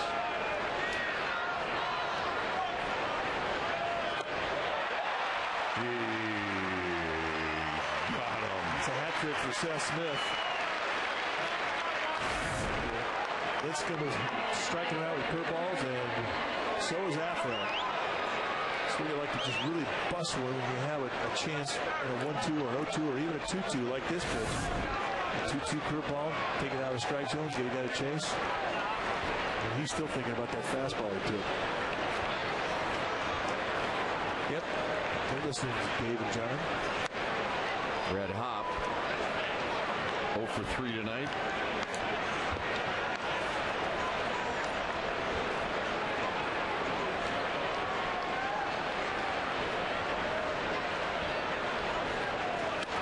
Two balls and no strikes. Red Hop 1 for 5 against Affeldt. The one hit a home run.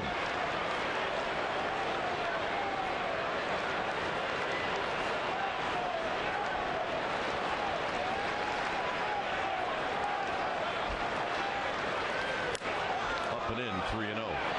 One thing he has to do, though, he has to make him swing the bat, and he knows it. And that was just kind of an aimed fastball on a 2-0 count, just trying to guide it into the strike zone. That's the type of fastball you have a word with yourself, not happy with the way he released it. A 4-pitch walk, and none of the pitches really were even close. So here's Torrealba. And we talked about the approach that Torrealba's had of late, hitting a lot of balls back up the middle. And the type of sinker that Affeldt has, and he gets a lot of ground balls. So if you're looking for a double play candidate, you got one in the batter's box right now. Romo down to the bullpen, sprinting.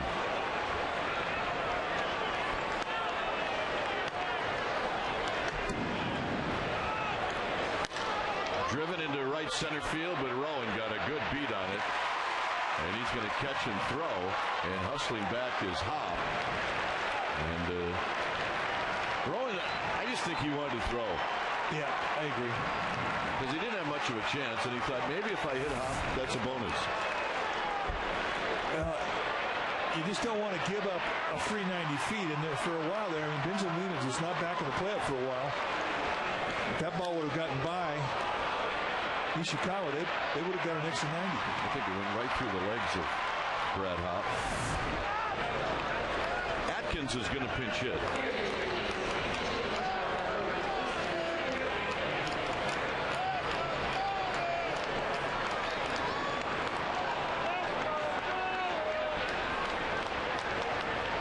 Atkins hitting for Stewart.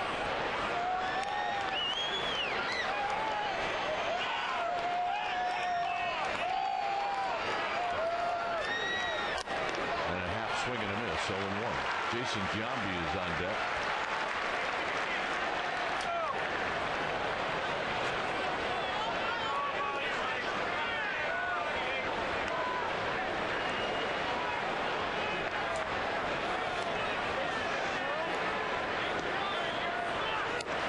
Low and away to even the count.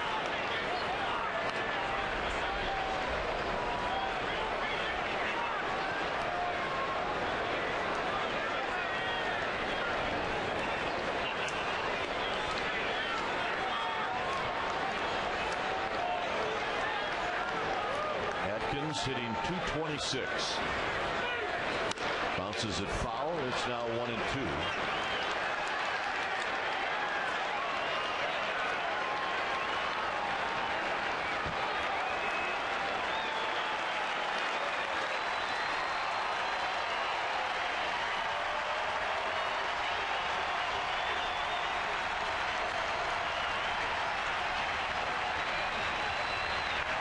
Molina wants the curveball.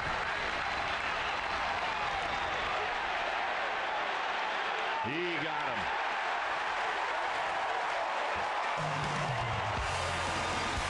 Randy Wynn's going to lead things off.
Exciting news about Danny Heatley. Okay, Spikes will be on from the 49ers. Barry Tompkins, an old friend, and I mean old friend. Not old like we've known him a long time. Yeah. He's just an old guy. Who we like a lot. 4-1 Giants, bottom of the 8th. Married to Joan Ryan. He must have married Joan when she was 18. Well, he was voted salesman of the year for that. Oh, my goodness. Atkins is now at third base.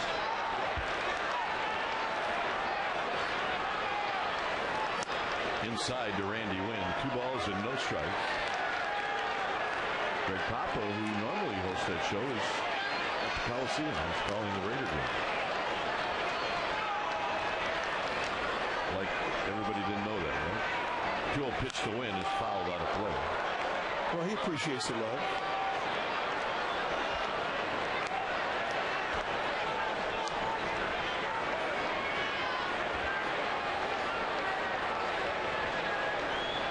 A hit for Randy Wynn in the first. Since then, he's bounced out twice.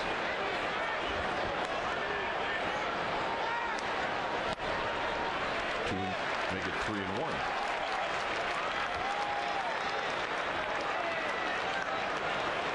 Randy Wood has swung the bat well tonight.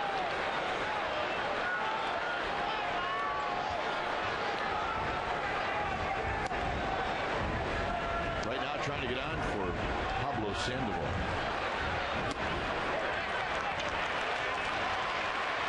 No swing on the appeal.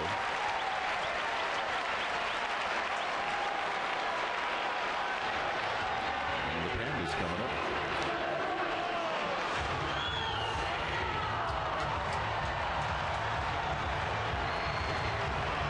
Sandoval does not have a hit tonight. He's 0 for 3, which is unusual.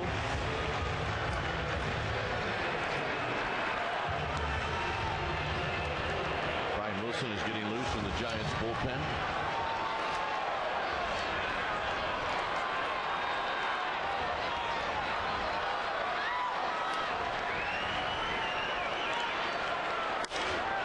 And Sandoval breaks his bat and fouls it right into where Amy G would be if she was here tonight.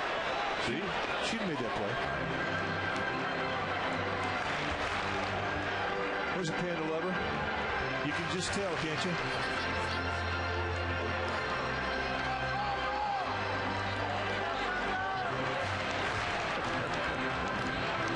Oh, there you go.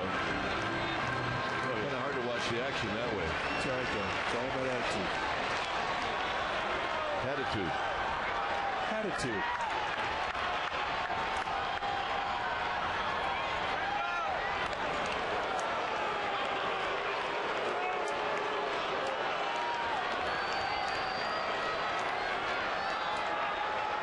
Joe Peralta and Randy Flores starting to get loose now for Jim Tracy's Rockies. Fouled out of play again. Sandoval's a little perplexed that he's not putting those balls in play. You're right. I mean, this has been a month where you've seen his average really take a dip. And a lot of it has to do with seeing September for the first time in your first full year at the big league level. This is a month where you're about to get heavy. You start to swing and foul off balls that are right out over the plate at the belt that you kill. Down low. When you miss pitches like that, you think about it. Pitches stay with you.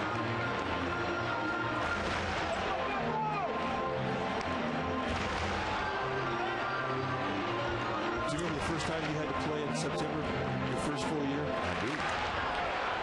do. It was a grind.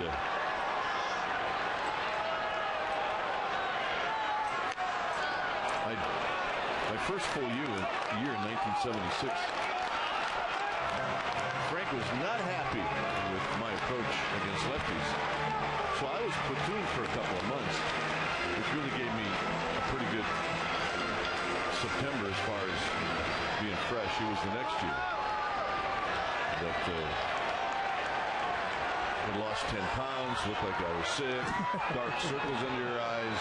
That's amazing. I had people say, you should go see a doctor.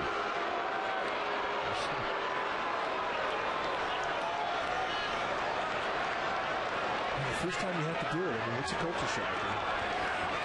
Pablo Sandoval has played just about every game. And he has been the horse in this offense.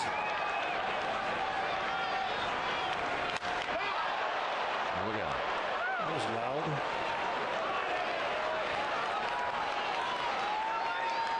I remember the first time it happened to me, I played winter ball in 1976.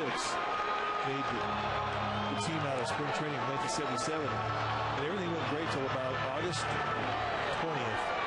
And they hit a wall. And just so tired. I mean, month of October, I couldn't move. The season was over. Got it.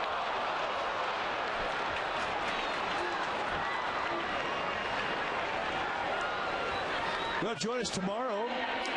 Pregame live starts at 6:30, and game 2 of the Giants Rockies series. Barry Z will be on the hill, taking it on Ubaldo Jimenez. They say Ubaldo Jimenez averages the highest velocity fastball of anybody in the National League. You're going to see good stuff from him tomorrow night, and a Will Pitch ball game from Barry Zito. So join us on Comcast Sports in the Bay Area. Plus, he'll be fresh. He missed a start. He did.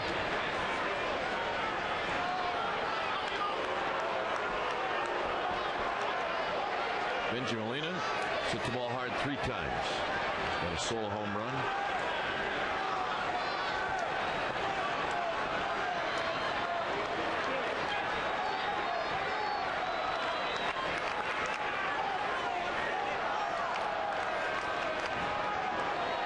But it's all part of the learning process if you're a young player, to learn how to play, be strong through September, and then be strong through October. Because that's where you're trying to get to. Runner goes, pitch out. And Randy Wynn's going to steal it anyway. That ticks off the catcher. It ticks off the pitcher. And it ticks off a manager. And you can see how when Yorvit Torrealba came out of the catcher's box, and he took a step up towards the bag to try and shorten the distance between where he releases the ball at second base. Tulowitzki never even touched it.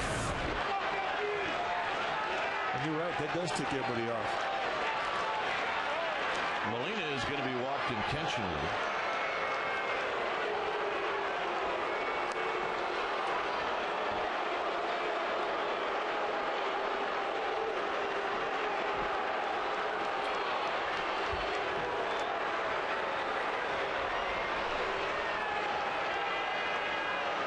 If they move that ball over like 6 more inches towards the plate, he could get to it. He will hit it into right center field. He's got the extendo bat. I figured he could go almost a foot and a half outside of the right corner of that plate.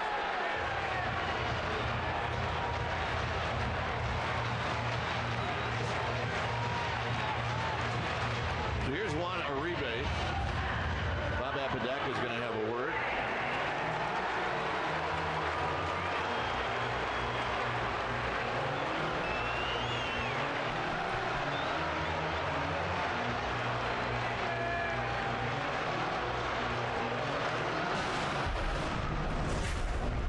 Yesterday, for Chad Billingsley, Juan Uribe smoked one.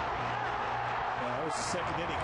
And for 3 days, the Giants fans sat in this ballpark waiting for something to cheer about, and that was the swing of bat that really got him into the game. That was a huge hit. He has been coming up with big hit after big hit for the last month for the Giants.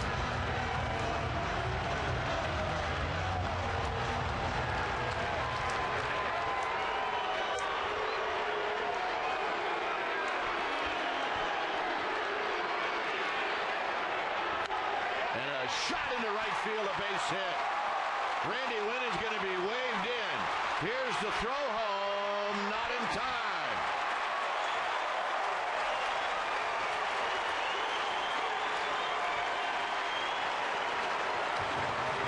Uribe coming up big one more time, but you got to give Tim Flannery a pat on the back. He just took on one of the best arms in the game, and there wasn't a lot of room for error. He knew he had pretty good speed. I think Randy Wynn was expected to have the brakes put on him. And he gets through it, and he just slides past Torrealba, and that is a huge run. Jim Tracy out when it's time for a change. Think Speedy. Oil change and tune-up. Your oil change tune-up and smog experts.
you see the numbers for Flores this year. Just been pretty much used as a situational lefty. 21 times he's been coming to the game with just 10 innings thrown. But 13 strikeouts against a couple of walks. Fastball, curveball, slider. Flores, a native of Bellflower, California, 34 years old, 5-year veteran at the big league level.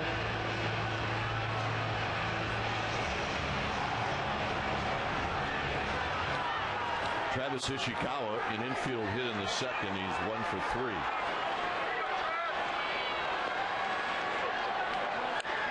This pitch foul down the left field line and out of play. Good spirit. No balls and 1 strike.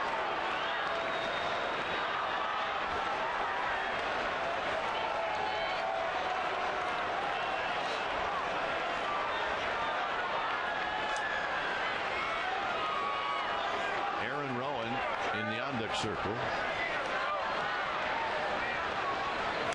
Down low.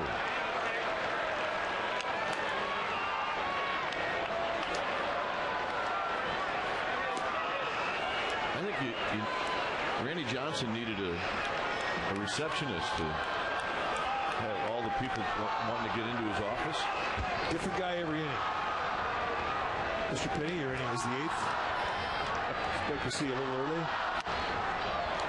Foul down the left field line and out of play. I thought the greatest shot was he and Buster Posey. And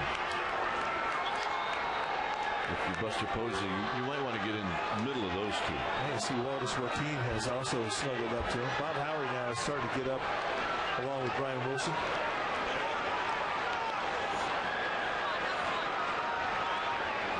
Buster Posey. So, Jesus Guzman next to Buster Posey.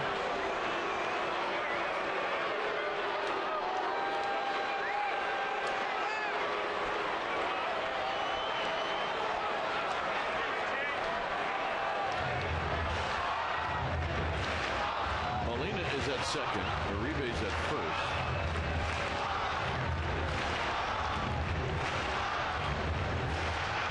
The thing about Torrealba, when he was with the Giants, he was not afraid to go out and have a meeting with his pitcher.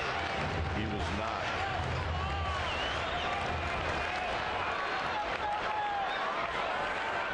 Benito, on the other hand, he would not do that much.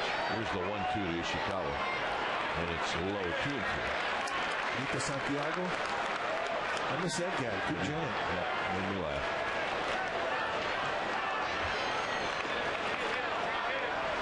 Two and 2.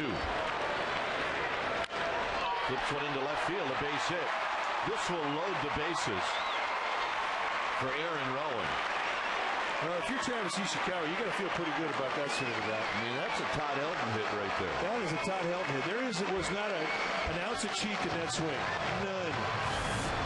Watch the lower body just kind of scooch back and just extendo bat right through the left side of the infield. And when you get hits like this, good things are going to happen to you. Yeah, and if you're Flores, you get taken out of the game. When it's time for a change, think Speedy. Oil change and tune-up.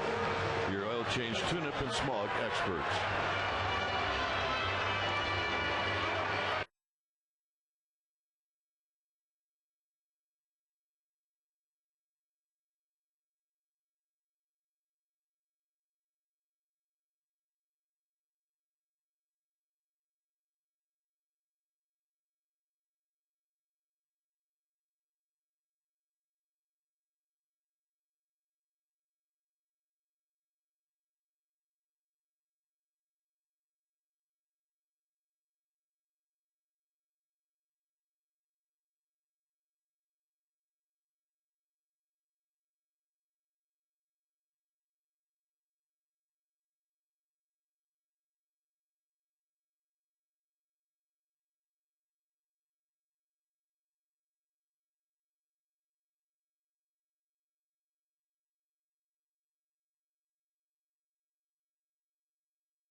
7 p.m. newscast, NBC Bay Area tonight at 11. And wake up with traffic and weather on NBC Bay Area weekday morning starting at 4:30.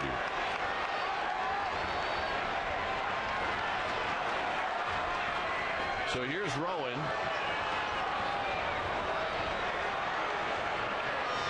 And Rowan takes the first pitch high. 1 ball and no strikes. Joel Peralta.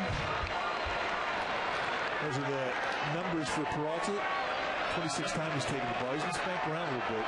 26 hits and 10 walks, 23 innings. 4-pitch pitcher. Fastball, curveball, slider, changeup. And that one is called a strike to even the count. Rowan, this will be the second time up in this game with the bases loaded. He knocked in a pair of runs with a base hit in the second.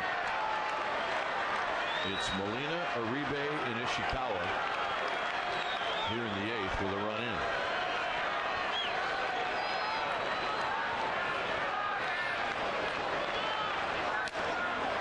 Two balls and 1 strike. Peralta, 4 years in the big leagues. Every one of his appearances at the big league level has come out of the bullpen.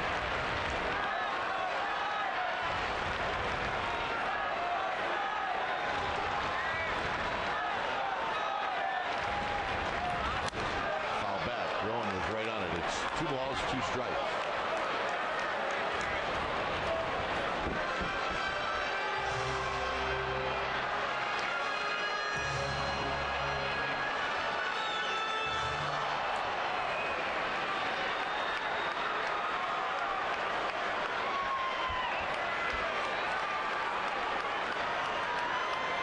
Two and two.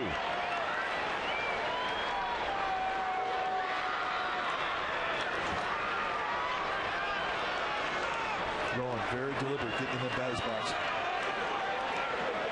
Looking for something, get the outfield deep up to score that run from third. It's got to be deep and Molina at third.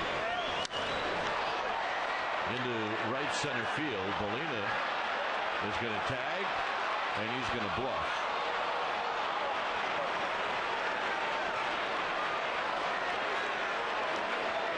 And that'll bring up Lewis.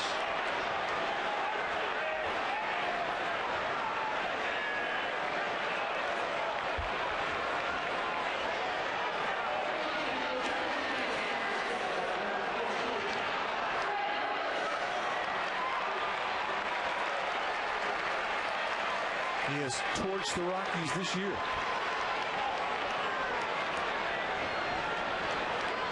Josh would love one more base hit to put this game away. The Rockies' offense is so potent. And then you just got to keep tacking on runs, tacking on runs.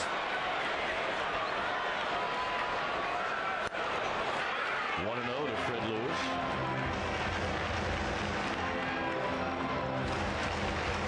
Big numbers for Lewis with the bases loaded. Molina, Uribe, Ishikawa.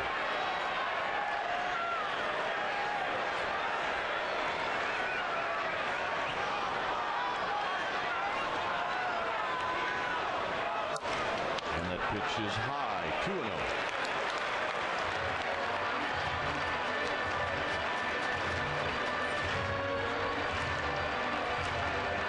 Is Eugenio Velez.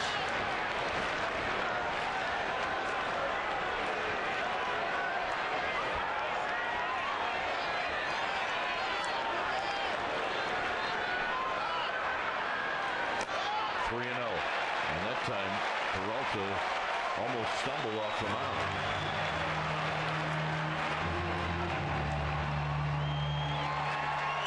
Clean spikes. That'll nerve you if you're out there and you're not getting good traction with your legs, and you got to make a pitch in a 3-0 bases loaded situation. Wow.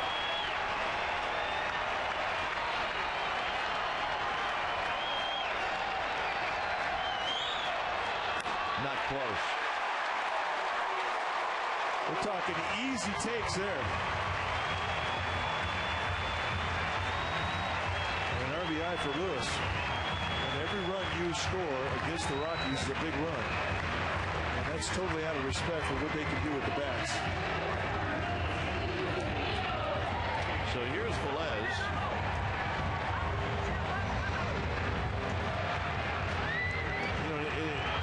It's walks that you don't normally see from this Rocky staff. I mean, they're really good at not issuing a lot of walks. 3 walks this inning. So they're kind of getting beat this inning like they beat clubs.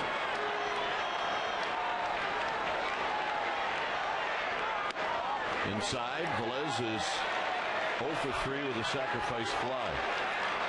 I'll have to take a long look at Mike Lowry. I think that was a stank out. Well, and when you throw 4 balls and they're not really close, you walk in a ring, you're not going to get corner breaking balls on the first pitch.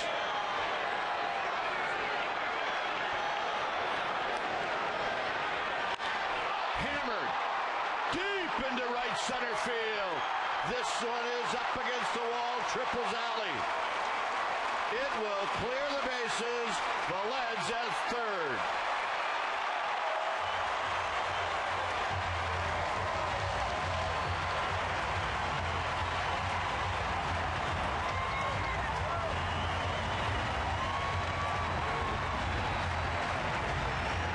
This is the swing of the bat they've been looking for. And in a 1-0 count, Peralta had the challenge. He gets it up there right out over the plate at the belt. And Eugenio drops the glove like he hit it into the pond. I mean, he hits it well, but not quite to the warning track.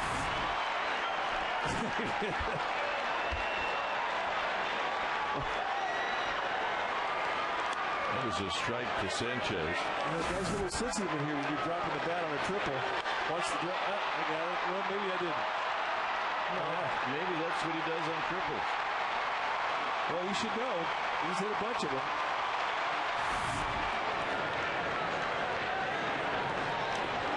In the dirt, Velez puts on the brakes.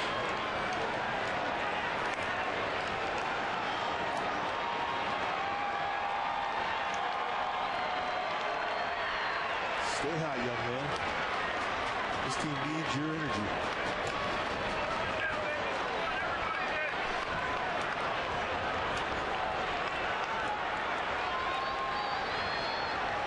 One ball and 1 strike.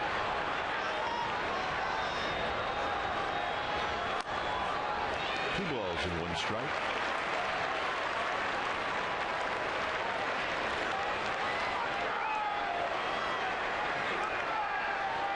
Sanchez hit the ball hard 4 times. He's 1 for 4.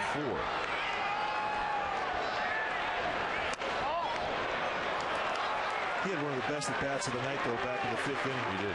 Leading things off. He fought off some fuzz, worked the count. Got a fastball, launched it into right field. Nice clean base hit the opposite way.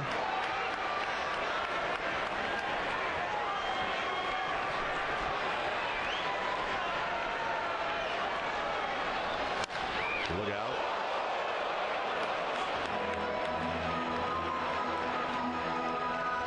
Folks, come to this yard, bring a glove.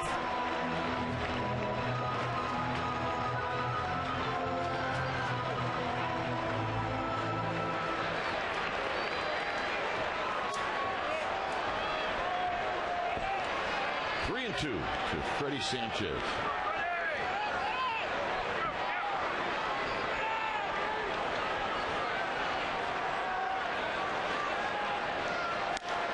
Play. I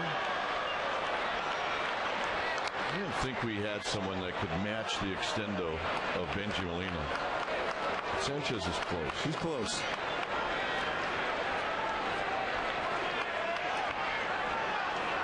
But what he does, though, it's surprising, is that he does lean, looking away, but he can still cover the inside fastball.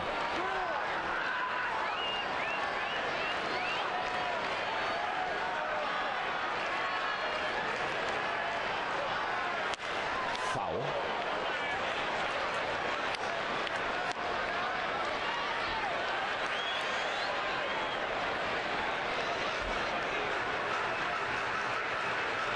Sounds good.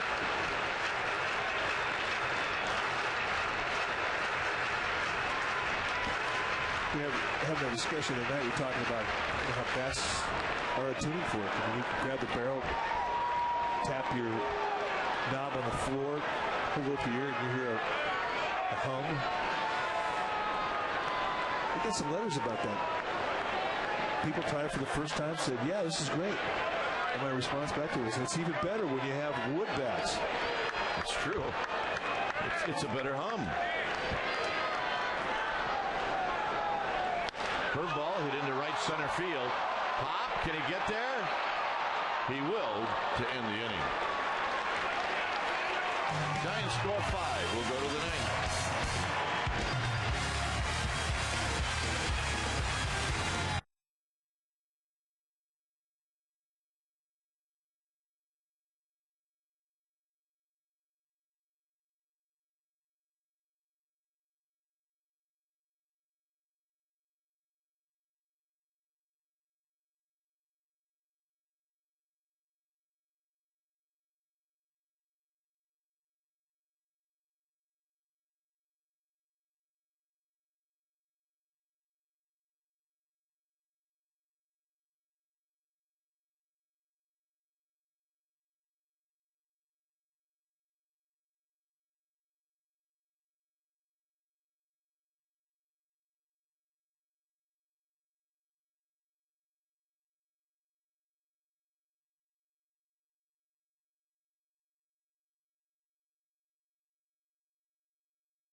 See what the wild card race looked like on August 30th. The Giants and Rockies tied. Well, tonight, coming into the game, the Rockies had a 4.5 game lead. And the Giants trying to trim it down. And if they do so tonight, try to trim it down tomorrow. They're in the trim it down phase. Oh, yeah. It's a fun phase to be in. McCoy is going to be the pinch hitter, facing Bobby Howry. This is Mike McCoy.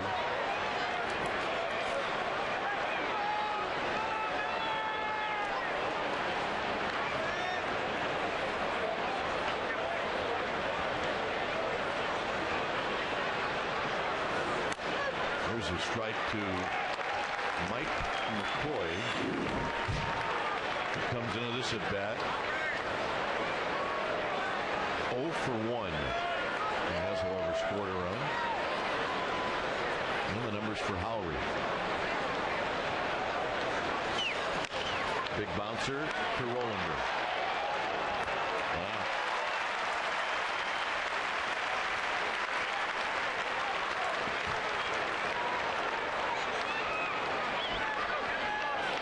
Rollinger is in at third. Eli Whiteside comes in for Benji Molina.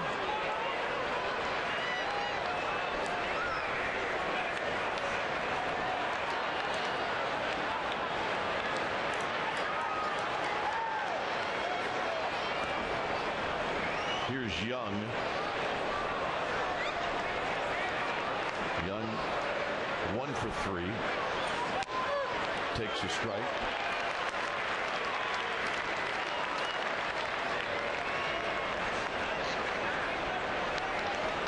The Giants got to a 6-1 lead. Wilson came back and went into the Giants dugout.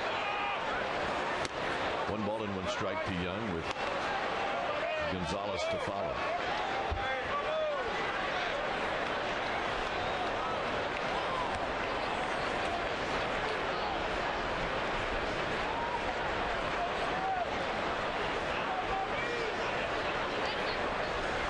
Swing and a miss. Lincecum tonight walked 4, and he struck out 11. He struck out Tulowitzki, the last hitter that he faced. Well, he had outstanding stuff. I mean, what a shot in the arm that Lincecum gave this club against a Rockies team that is so offensive. Nice fastball right through the swing of Eric Young. Second time that he has struck out tonight. And he just goes right up at the belt, out over the plate with gas, and an 8-run lead, and that's a see you later. Here's Gonzalez. 8-run leads, man. They can make your fastball good. Leads are good. Takes 2 grand slams to tie.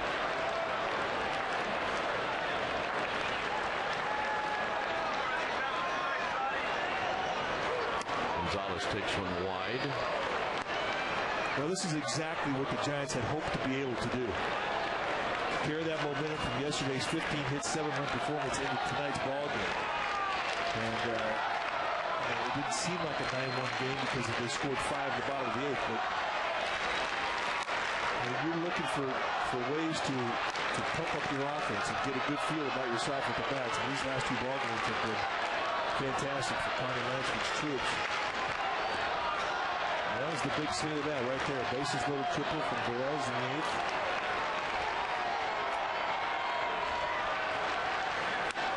There's a strike. 2-1.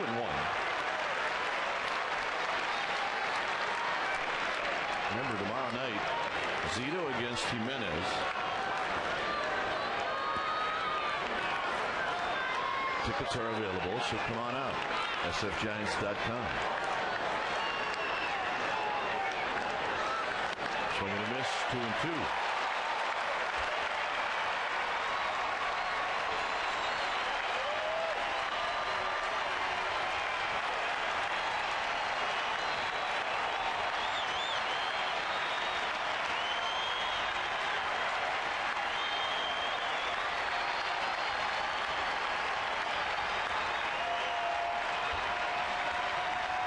Got him, and that's the ball game.